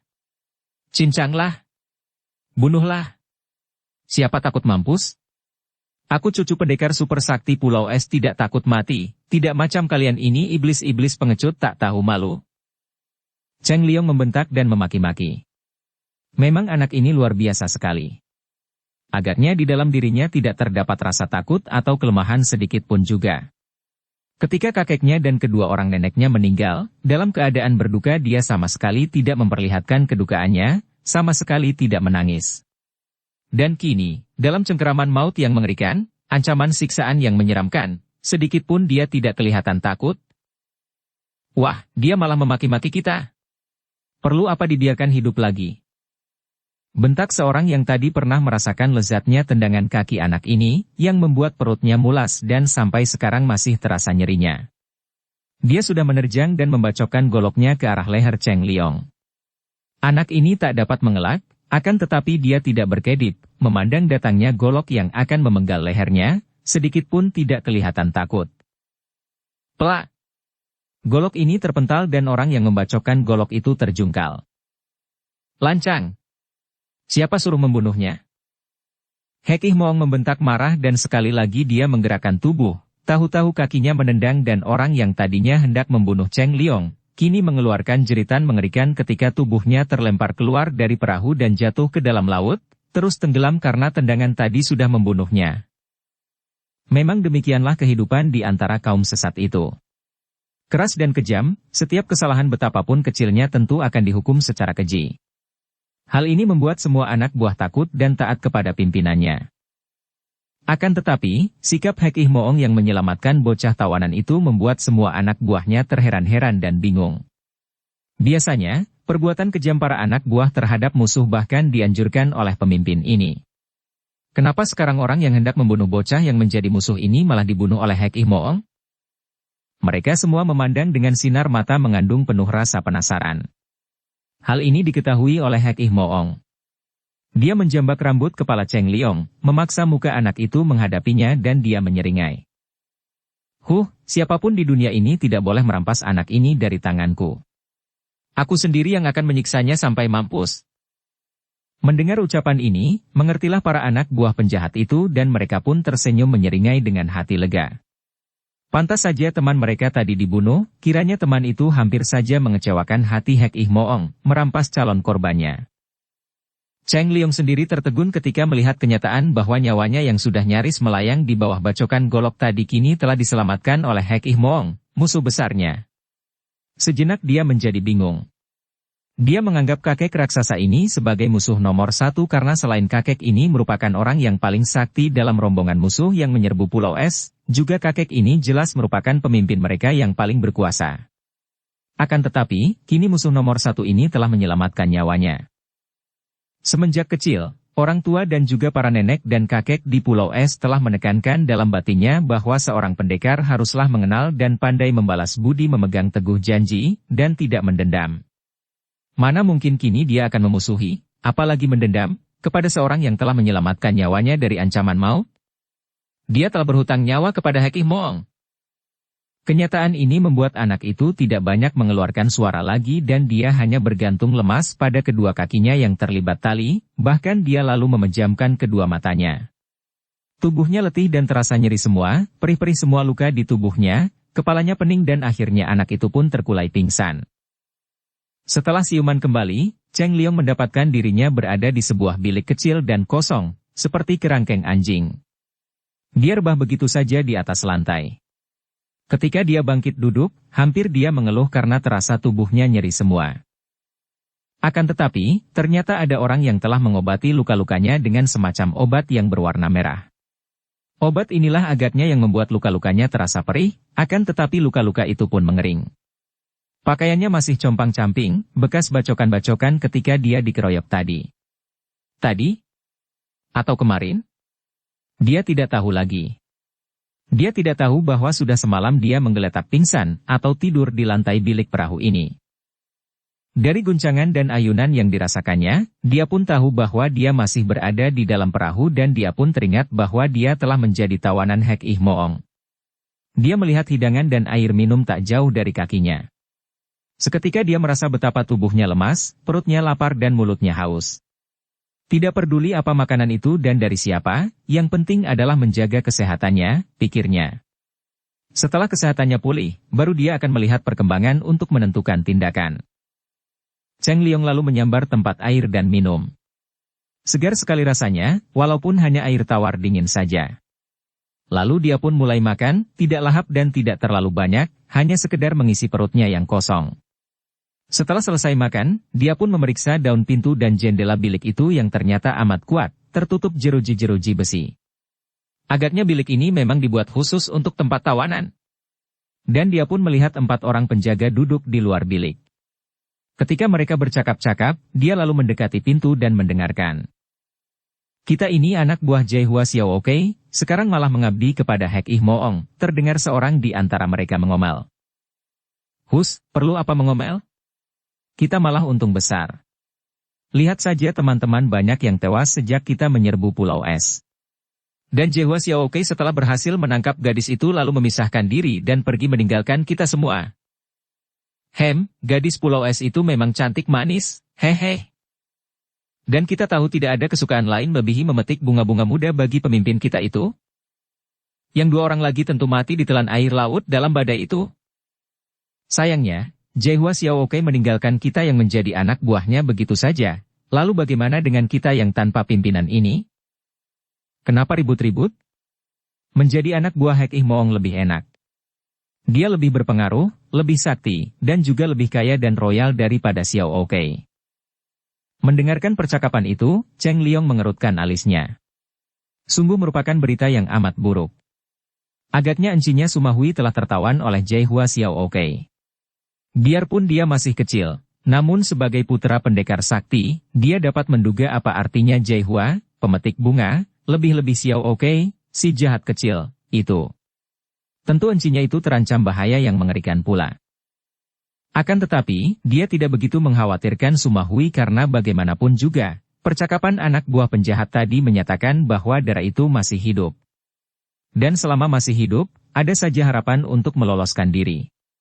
Yang membuat dia khawatir adalah berita tentang Suma Qiangbun dan Cao Qin Liong. Mereka berdua itu terlempar ke laut dan siapakah akan mampu menyelamatkan diri dari ancaman gelombang air laut dalam badai itu?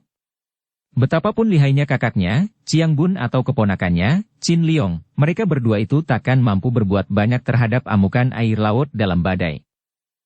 Akan tetapi kenapa Moong bersusah payah membawa bocah setan ini? Bukankah dia bilang hendak menyiksanya sampai mati? Bocah itu enak-enak di dalam bilik dan kita yang harus berpayah-payah menjaga siang malam, bahkan dia diberi makan lagi. Apa sih maksudnya? Hus, perlu apa mencampuri? Tugas kita hanya mentaati perintah. Pula, masa begitu saja engkau tidak tahu, sambung suara lain. Biasa, kalau hendak memotong ayam, bukankah sebaiknya dibikin gemuk dulu? Hahaha, engkau benar. Jangan main-main. Aku mendengar bahwa anak itu hendak dibawa sebagai bukti keberhasilan penyerbuan kita ke Pulau Es dan di depan para datuk itulah baru dia akan dibunuh. Ya, kabarnya akan dijadikan korban sembahyangan roh para kawan yang telah tewas di tangan keluarga Pulau Es selama ini. Cheng Liong sudah mendengar cukup. Dia menggedor pintu biliknya dan berseru nyaring. Hei, anjing-anjing penjaga di luar, jangan berisik. Aku mau tidur, tahu? 4 orang penjaga itu bangkit berdiri, saling pandang lalu mereka mengepal tinju dan memandang ke arah pintu bilik itu dengan mata melotot dan muka merah. Bocah keparat? Kurobek mulutnya. Kalau aku yang diberi tugas membunuhnya kelak, akan kukerat dia sepotong demi sepotong. Akan tetapi Cheng Liong sudah tidak memperdulikan mereka lagi dan dia pun mengusir segala kekhawatirannya tentang kakak-kakaknya dan Qin Liong, dengan cara duduk bersila dan tenggelam dalam samadi.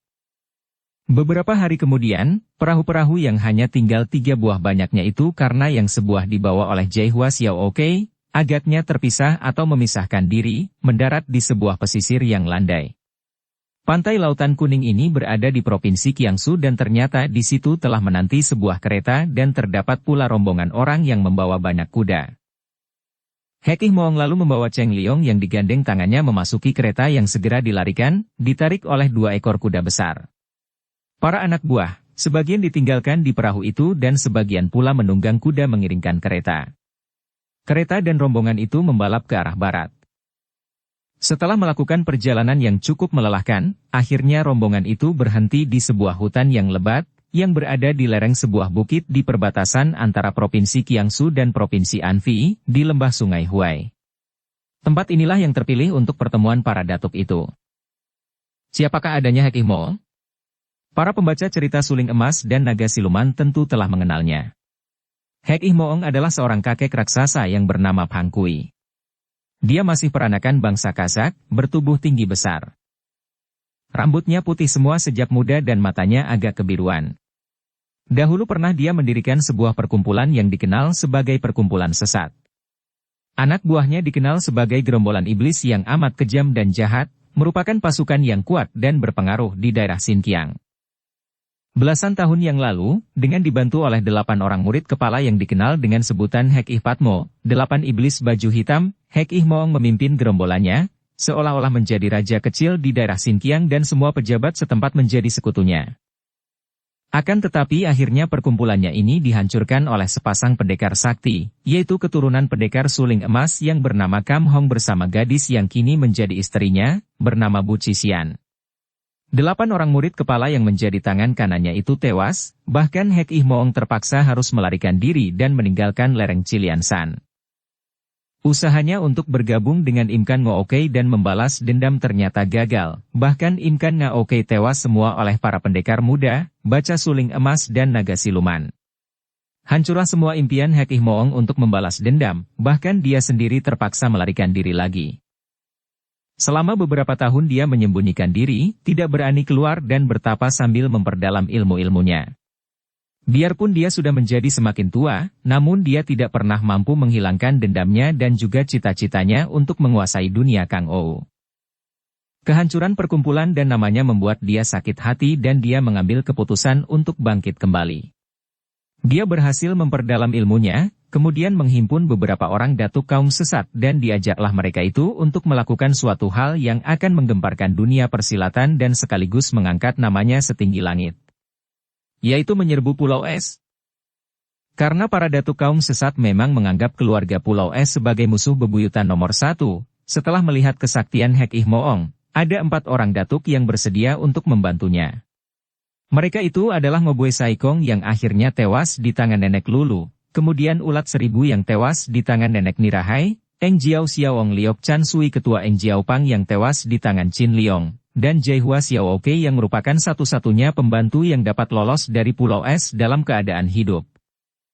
Akan tetapi, biarpun dia dan sekutunya berhasil menewaskan 2 orang nenek, istri dari pendekar super sakti, dia sendiri hampir saja tewas ketika berusaha membunuh pendekar super sakti Sumahan dan terpaksa melarikan diri bersama Jaihua Xiao Oke dan sisa anak buahnya. Dia dan sekutunya tidak lari jauh dan masih mengintai, maka dapat dibayangkan betapa girang rasa hatinya melihat Pulau Es terbakar habis, dan melihat betapa 4 orang muda itu melarikan diri dari Pulau Es. Hek Ih Moong cepat mengajak orang-orangnya untuk menghadang dan akhirnya dia berhasil menawan cucu pendekar super sakti sedangkan si penjahat cabul Jaihua Xiao Oke agaknya melarikan cucu perempuan majikan Pulau Es itu, sedangkan 2 orang muda lain, seorang cucu laki-laki pendekar itu dan seorang putra naga sakti gurun pasir, telah tewas ditelan ombak. Betapa membanggakan hasil-hasil besar itu, pikirnya girang. Keluarga Pulau Es telah dapat dibinasakannya dan sebagai bukti, dia membawa seorang cucu majikan Pulau Es sebagai tawanan. Dan Pulau Es itu sendiri telah hancur dan lenyap. Hasil ini akan mengangkat namanya, dan akan memudahkan dia untuk menjagoi dunia Kang Ou. Dan dia tahu betapa semua datuk kaum sesat yang tidak berani ikut atau merasa ragu-ragu membantunya, kini menanti di bukit kecil itu seperti yang telah mereka janjikan, menanti untuk melihat apakah usaha besarnya yang menggemparkan dunia penjahat itu berhasil.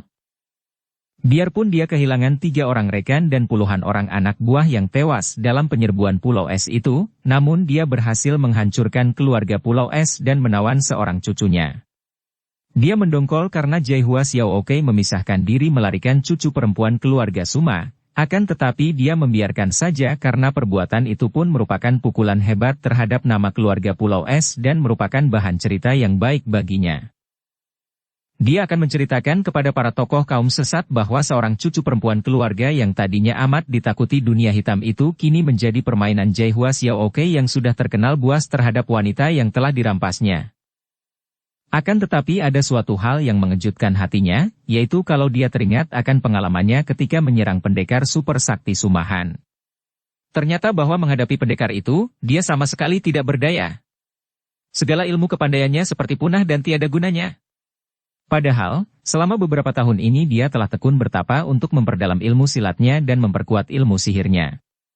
Ternyata kini bahwa kepandaiannya sama sekali tidak ada artinya ketika dia menyerang kakek tua renta itu. Mulailah dia kehilangan kepercayaan terhadap diri sendiri yang tadinya dia anggap sudah tidak ada tandingannya lagi. Dan musuh-musuhnya masih begitu banyak. Dan musuh-musuhnya bukanlah orang-orang lemah, walaupun kiranya tidak mungkin sehebat pendekar super sakti. Karena itu, dia harus mengumpulkan rekan-rekannya untuk memperkuat kedudukannya.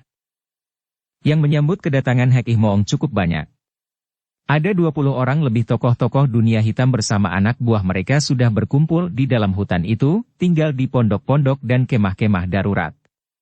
Kepala-kepala gerombolan ganas, ketua-ketua perkumpulan sesat, tokoh-tokoh perorangan dari bermacam kalangan, semua telah berkumpul untuk mendengar bagaimana hasil usaha Hek Ih Moong yang bersama rekan-rekannya kabarnya pergi menyerbu Pulau Es. Begitu kereta berhenti, Hek Ih Moong sambil menggandeng tangan seorang anak laki-laki yang mukanya agak pucat akan tetapi sepasang matanya memandang berani, muncul dari pintu kereta. Raja Iblis ini menggandeng tangan Cheng Liong dengan tangan kirinya, sedangkan tangan kanannya diangkat ke atas menerima sambutan orang-orang dari golongan sesat itu sambil berkata dengan suara nyaring dan bernada gembira. Kawan-kawan sekalian, ketahuilah bahwa keluarga Pulau Es telah kami binasakan, bahkan pulau itu sendiri telah habis dimakan api dan tenggelam. Dan semua penghuninya telah dapat kami binasakan dan kami tawan. Ucapan ini disambut dengan sorak-sorai oleh para penjahat dari dunia hitam itu. Mereka itu adalah penjahat-penjahat yang sudah mengenal baik nama keluarga Pulau Es, bahkan sebagian besar di antara mereka pernah merasakan ampuhnya tangan keluarga itu. Memang keluarga Pulau Es merupakan keluarga pendekar yang berilmu tinggi dan sejak puluhan tahun telah menentang dunia kejahatan sehingga banyaklah kaum penjahat yang menaruh dendam sakit hati terhadap keluarga pendekar itu. Siapakah yang tidak mengenal keluarga Pulau Es? Pendekar super sakti Sumahan sendiri pernah menggegerkan dunia persilatan dengan ilmu silatnya yang amat tinggi. Bahkan di samping ilmu silatnya, dia pun terkenal sekali dengan ilmu sihirnya sehingga dijuluki pendekar siluman. Juga dua orang istri pendekar sakti itu amat ditakuti dunia penjahat. Terutama sekali Putri Niraha yang dahulu sering memimpin pasukan pemerintah sebagai seorang panglima wanita yang sudah banyak menghancurkan pemberontak-pemberontak dan gerombolan-gerombolan penjahat. Nama Lulu istri kedua dari pendekar itu pun pernah dikenal orang. Selain sang pendekar sakti bersama dua orang istrinya itu, juga keluarga mereka terkenal sebagai pendekar-pendekar yang ditakuti dan dibenci oleh golongan hitam. Putri mereka, yaitu Putri Milana, Putri Tunggal Sumahan dan Nirahai, juga merupakan seorang pendekar wanita yang gagah perkasa, di samping suaminya yang lebih lihai lagi yaitu Gak Bun Beng. Kedua orang putra dari pendekar super sakti juga amat terkenal, yaitu Sumakian Lei dan Sumakian Bu. Terutama sekali Sumakian Bu yang demikian lihai dan terkenalnya sehingga dijuluki pendekar siluman kecil oleh dunia penjahat karena persamaannya dengan pendekar siluman, ayahnya. Kalau mantu pria keluarga itu, yaitu Gak Bun Beng, amat gagah perkasa, maka dua orang mantu wanita mereka tak kalah terkenalnya. Istri Sumakian Li bernama Kim Hui Li. Seorang wanita perkasa yang bahkan pernah malang melintang sebagai seorang gadis dari dunia hitam yang murtad dan memalingkan mukanya menentang dunia kejahatan itu sendiri, maka tentu saja ia pun dianggap musuh oleh dunia penjahat. Mantu wanita kedua bernama Teng Xiang In, juga seorang pendekar wanita, bahkan mantu ini memiliki ilmu sihir seperti ayah mertuanya, dan biarpun ilmu sihirnya tidak sehebat pendekar super sakti, namun kalau ia pergunakan, cukup membuat repot lawannya. Demikianlah keadaan keluarga Suma itu yang dimusuhi oleh dunia hitam, maka tentu saja pengumuman Hek Ih Moong bahwa Pulau Es telah tenggelam dan keluarganya telah terbasmi disambut dengan sorak-sorai gembira. Akan tetapi, yang menyambut dengan sorak-sorai itu hanyalah para penjahat dari tingkatan rendah saja. Para tokoh hitam yang hadir di situ, tidak dapat menerima begitu mudah saja keterangan Hek Ih Moong. Bagi mereka ini, mereka tahu benar betapa hebatnya keluarga pendekar super sakti dari Pulau Es, bahkan mereka tidak berani maju ketika Hek Ih Moong mengajak mereka bersekutu untuk menyerbu Pulau Keramat itu. Moong, bagaimana kami bisa yakin bahwa keluarga Pulau Es sudah dibinasakan? Engkau berangkat berlima dan pulang hanya sendirian saja. Mana buktinya bahwa usaha penyerbuan ke Pulau Es itu berhasil baik? Terdengar seorang di antara para tokoh itu bertanya. Pertanyaan ini didukung oleh banyak tokoh yang lain. Telah tewas di tangan keluarga Pulau Es selama ini. Iya, mana buktinya? Suara mereka susul menyusul sehingga suasana menjadi riuh. Kalian tidak percaya kepadaku? Suara Hek Ih Moong terdengar lantang penuh kemarahan sehingga semua orang terkejut dan gentar. Suara berisik tadi pun padam dan semua orang memandang kepada tokoh yang baru keluar dari kereta itu. Melihat ini, dengan hati gembira Hek Ih Moong lalu tertawa. Seperti juga bentakannya tadi, suara ketawanya mengandung kaikang yang amat kuat sehingga menggetarkan jantung semua orang yang hadir di situ. Hahaha. Kalian ingin bukti? Lihat baik-baik. Bocah ini adalah cucu dalam dari pendekar super sakti Sumahan. Berkata demikian, Hek Ih Moong lalu dengan gerakan tiba-tiba melontarkan tubuh Cheng Liong ke atas. Tubuh itu terlempar ke udara. Cheng Liong merasa terkejut sekali, akan tetapi dia diam saja, bahkan lalu menarik kaki tangannya yang lelah dan lemah. Ketika tubuhnya meluncur turun, Hek Ih Moong menyambutnya dan melemparkannya kepada para pembantunya yang berada di belakangnya. Gantung kakinya di pohon itu agar semua orang dapat melihatnya. Dengan girang anak buahnya melakukan perintah ini, akan tetapi mereka sudah kapok untuk berlancang tangan sehingga tidak ada yang mengganggu Cheng Liong kecuali menggantungnya di pohon dengan kepala di bawah, dengan mengikat kedua pergelangan kakinya seperti yang diperintahkan kepada mereka. Tidak ada tangan yang berani mengganggu, menampar pun tidak. Sementara itu, Hekih Moong sudah menuju ke tempat terbuka di mana terdapat batu-batu dan bangku-bangku kasar di mana para tokoh itu berkumpul. Maka berceritalah Hekih Moong tentang penyerbuannya ke Pulau Es.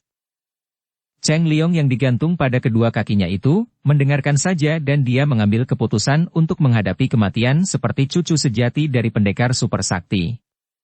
Dia tidak pernah mengeluh dan diam-diam dia malah melakukan samadhi sambil tergantung seperti itu. Dia merasa betapa detak jantungnya menjadi aneh, apalagi ketika dia mengikuti jalan darahnya dan menghimpun hawa sakti di pusar. Tiba-tiba saja, hawa sakti yang diterimanya dari kakeknya 2 minggu yang lalu, kini berputar-putar dan mendatangkan kehangatan, akan tetapi kepalanya yang tadinya seperti berputar itu menjadi semakin ringan dan yang lebih aneh, panca inderanya menjadi amat tajam sehingga dengan mata terpejam, telinganya dapat mendengarkan suara dari jauh. Cerita Hekih Moong terdengar semua olehnya, demikian jelasnya, bahkan dia dapat menangkap tarikan napas dan detak jantung orang-orang yang duduk tidak lebih dari 5 meter dari tempat dia tergantung. 2 minggu yang lalu, pada suatu malam ketika dia tertidur, seperti mimpi saja dia merasa dibangunkan oleh kakeknya, kemudian digandeng oleh kakeknya dan diajak keluar kamar. Malam itu tiada bulan akan tetapi langit amat cerah, membentang biru penuh dengan bintang-bintang yang gemerlapan amat indahnya. Kakeknya mengajaknya ke tepi pantai yang landai dan di situ kakeknya menyuruh dia duduk bersila berhadapan dengan kakeknya. Cheng Liong, aku akan memindahkan hawa sakti ke dalam pusarmu dan dapat kau jadikan pusat pengerahan Sinkang kelak kalau engkau sudah pandai mengendalikannya. Sudah kulihat dan engkaulah yang tepat untuk mewarisinya.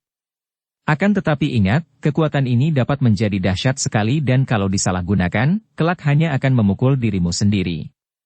Nah, ulurkan kedua lenganmu dan buka semua jalan darah, hentikan semua kesibukan dalam diri dan batinmu.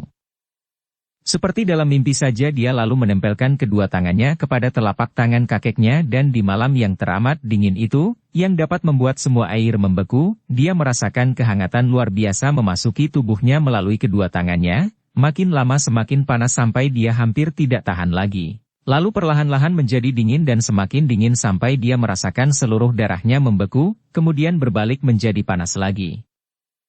Dihantam serangan hawa panas dan dingin berganti-ganti ini, akhirnya dia tak ingat apa-apa lagi dan setelah sadar, tahu-tahu dia telah berada di dalam air membeku, duduk bersila seperti semula, akan tetapi bukan di tempat semula melainkan telah terendam air beku sampai ke pinggangnya. Kakeknya juga duduk bersila di depannya.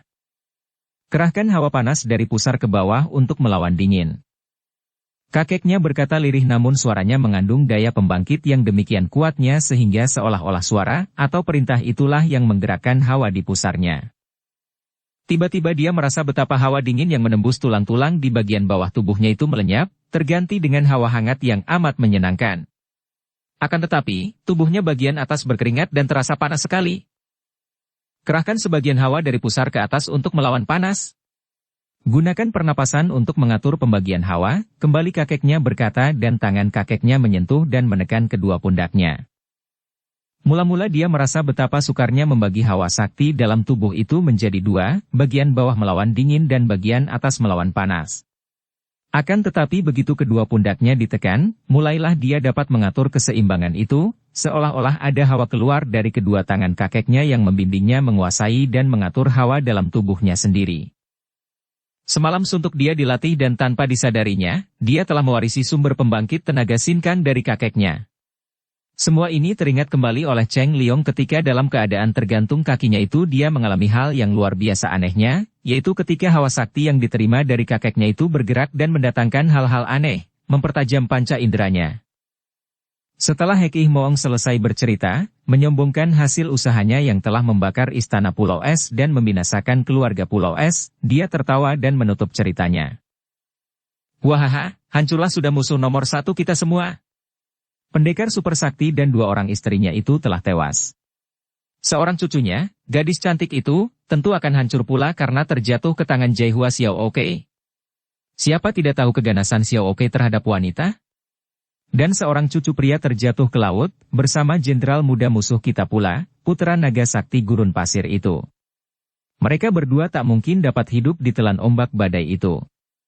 Tinggal yang seorang ini, cucu keluarga Pulau Es yang tidak kubunuh karena hendak kuperlihatkan kalian semua. Hahaha. Maaf, Moong, kukira keadaannya belum begitu membesarkan hati sehingga kita boleh tergesa-gesa bergembira dengan hasil itu. Semua orang menoleh dan memandang kepada orang yang bicara.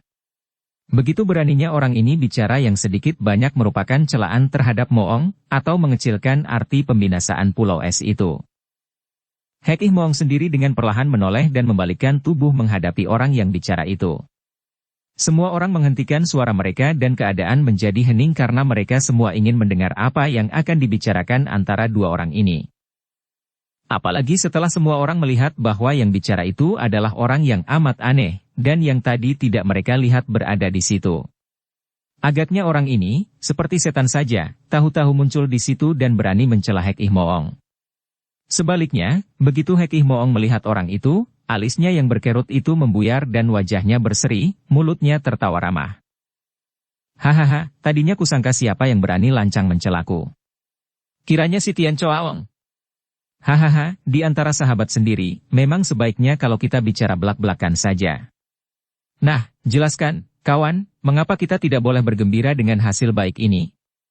Banyak di antara mereka terkejut mendengar disebutnya nama si Tian Choaong, Raja Ular Dunia Barat, itu. Nama itu adalah nama seorang tokoh besar dunia persilatan yang termasuk orang aneh, tak dapat dibilang berpihak kaum pendekar ataupun pendukung golongan sesat. Dia seorang di antara tokoh-tokoh sakti yang berdiri bebas dalam keanehan mereka sendiri, tidak peduli akan golongan-golongan dan tidak mau mencampuri dalam arti kata tidak mau terlibat. Setelah kini mereka memandang penuh perhatian, diam-diam mereka mengakui akan keanehan orang ini, keanehan yang mengerikan. Si Tian Choaong ini bukanlah seorang Han. Hal itu jelas nampak dari wajahnya dan kulitnya. Usianya sudah 75 tahun dan tubuhnya hampir telanjang bulat. Hanya ada kain cawat penutup tubuhnya. Kulitnya kehitaman dan karena sangat kurus, maka nampak tinggi sekali.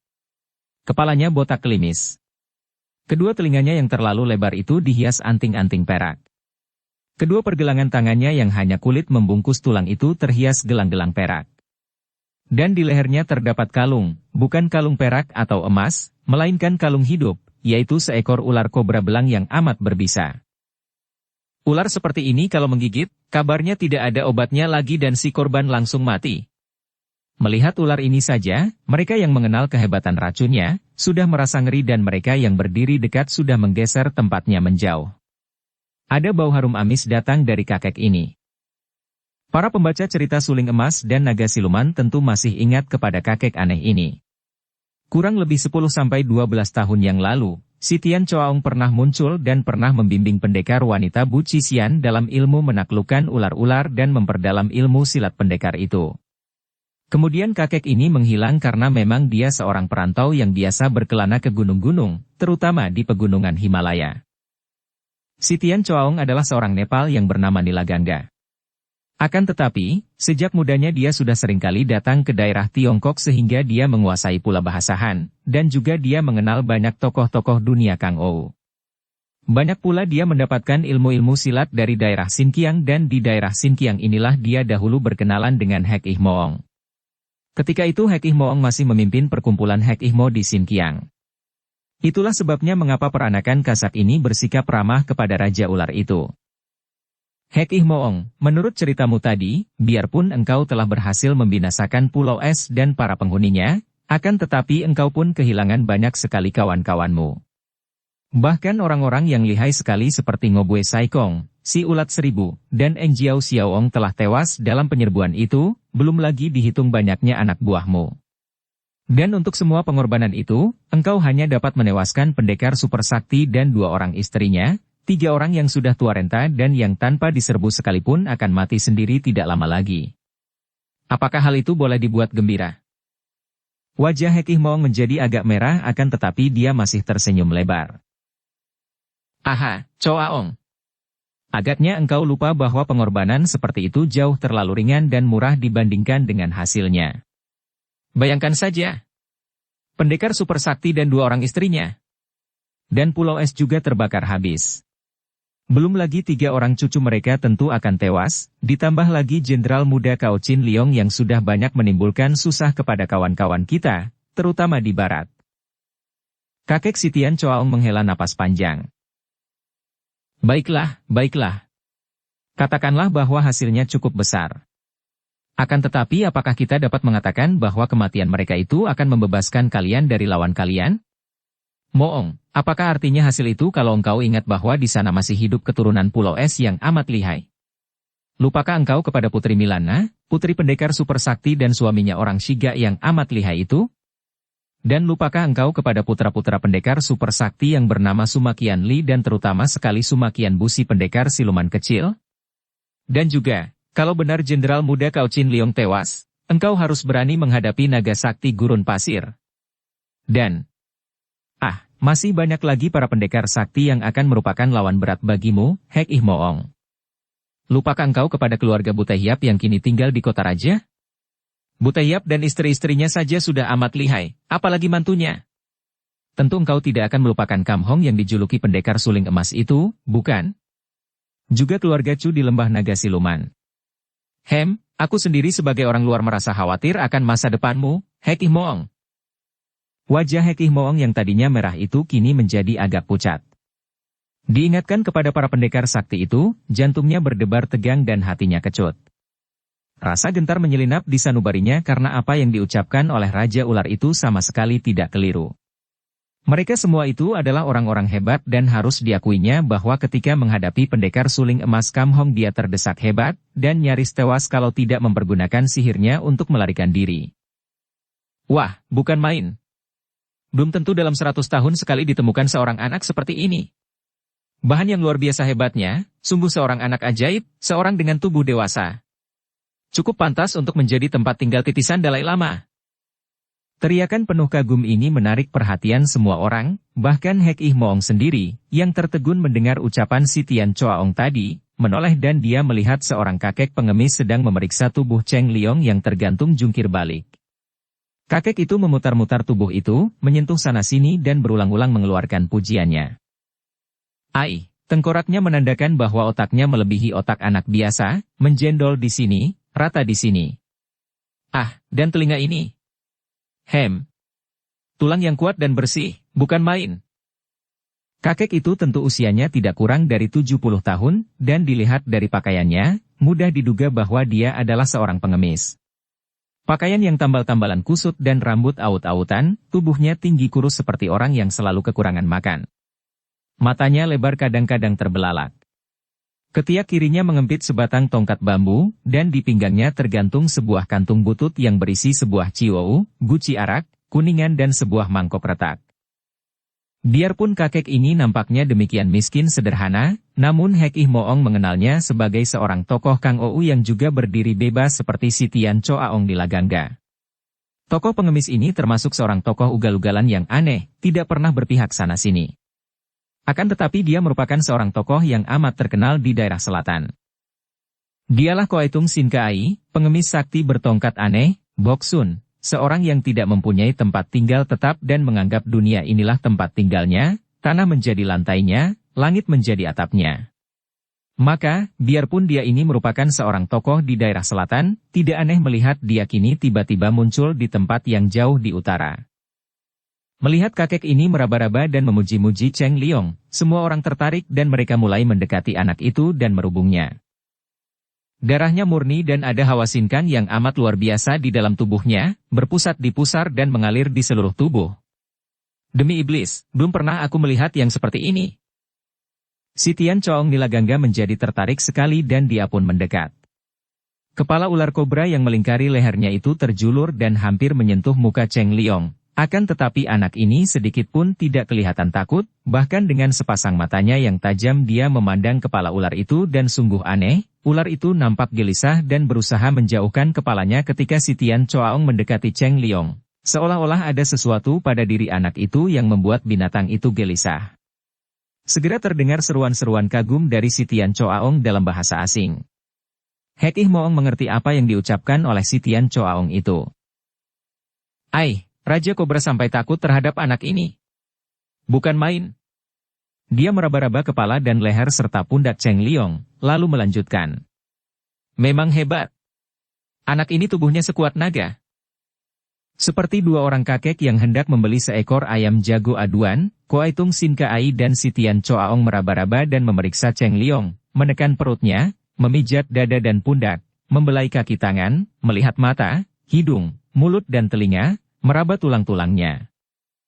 Hahaha, Raja Ular, ternyata matamu tajam juga dapat mengenal seorang Sintong, anak ajaib, yang bertulang dewa. Kakek pengemis itu tertawa.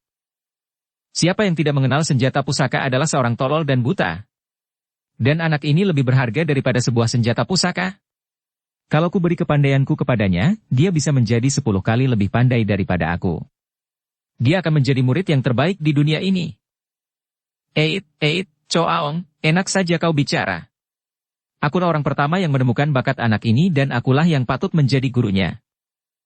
Koaitung Sin Kai Boksun berkata dengan nada suara tidak senang, juga tangannya mendorong ke arah Sitian Choaong. Biarpun tangan kanannya hanya mendorong biasa saja, namun keluarlah angin pukulan yang amat dahsyat menyambar ke arah Raja Ular. Belum tentu dia suka menjadi muridmu, jembel tua, jawab Sitian Choaong dan kakek ini pun menggerakkan lengan menangkis. Duh! Orang-orang yang berada agak dekat dengan tempat itu merasakan betapa hebatnya getaran yang ditimbulkan oleh adu tenaga melalui lengan itu dan kedua orang kakek yang saling mengadu lengan itu pun tergetar mundur 2 langkah, masing-masing terkejut melihat kekuatan lawan. Bocah itu cucu keluarga Pulau Es, harus dibunuh. Teriakan seorang di antara para tokoh kaum sesat yang mendendam kepada keluarga Pulau Es ini merupakan minyak yang disiramkan kepada api kemarahan dan dendam di antara kaum sesat sehingga mereka pun berteriak-teriak, mencabut senjata dan menyerbu untuk membunuh Cheng Liong yang masih bergantung dengan jungkir balik. Sejak tadi Cheng Liong membuka mata dan telinga, mendengar dan melihat dengan jelas segala yang terjadi di sekelilingnya. Dia tidak merasa terkejut maupun bangga ketika Koaitung Sin Kai dan Sitian Choaong meraba-raba tubuhnya dan memuji-mujinya, karena kakek dan 2 orang neneknya sendiri pernah mengatakan bahwa dia memiliki bakat yang baik sekali untuk ilmu silat. Justru karena itulah maka mendiang kakeknya telah mewariskan hawa murni sumber tenaga sakti kepada dirinya. Kini dia melihat gerakan kaum sesat itu dan tahulah dia bahwa nyawanya takkan tertolong lagi. Akan tetapi dia tidak merasa takut, hanya membayangkan kakek dan kedua neneknya seolah-olah dia sudah menikmati bayangan akan bertemu dan berkumpul lagi dengan mereka. Tanpa memperlihatkan rasa takut sedikit pun kini Cheng Liong menjadi penonton dari keributan itu. Tidak boleh. Benda pusaka tidak boleh dirusak. Sitian Choaong membentak dan kakek ini menghadang penyerbuan para tokoh sesat itu. Siapa berani mengganggu calon muridku? Koaitung Sin Kai juga membentak dan berdiri menghadang, melindungi Cheng Liong. Dia musuh besar. Bunuh. Semua keluarga Pulau Es harus dibasmi. Serbu. Dan 20 orang lebih tokoh-tokoh sesat sudah menyerbu. Sitian Choaong dan Koaitung Sin Kai menyambut mereka dengan tendangan sehingga terjadilah pertempuran yang seru. 2 orang kakek itu memang amat lihai sehingga dalam beberapa gebrakan saja, sudah ada 4 orang tokoh sesat yang terjungkal roboh, terkena hantaman tangan Choaong dan kemplangan tongkat bambu Sin Kai. Akan tetapi, para pengeroyok itu pun rata-rata memiliki ilmu kepandaian yang tinggi dan aneh-aneh sehingga 2 orang kakek itu mulai terdesak hebat. Bersambung ke bab 4. Dukung kami dengan subscribe, follow, like, komen dan share. Terima kasih.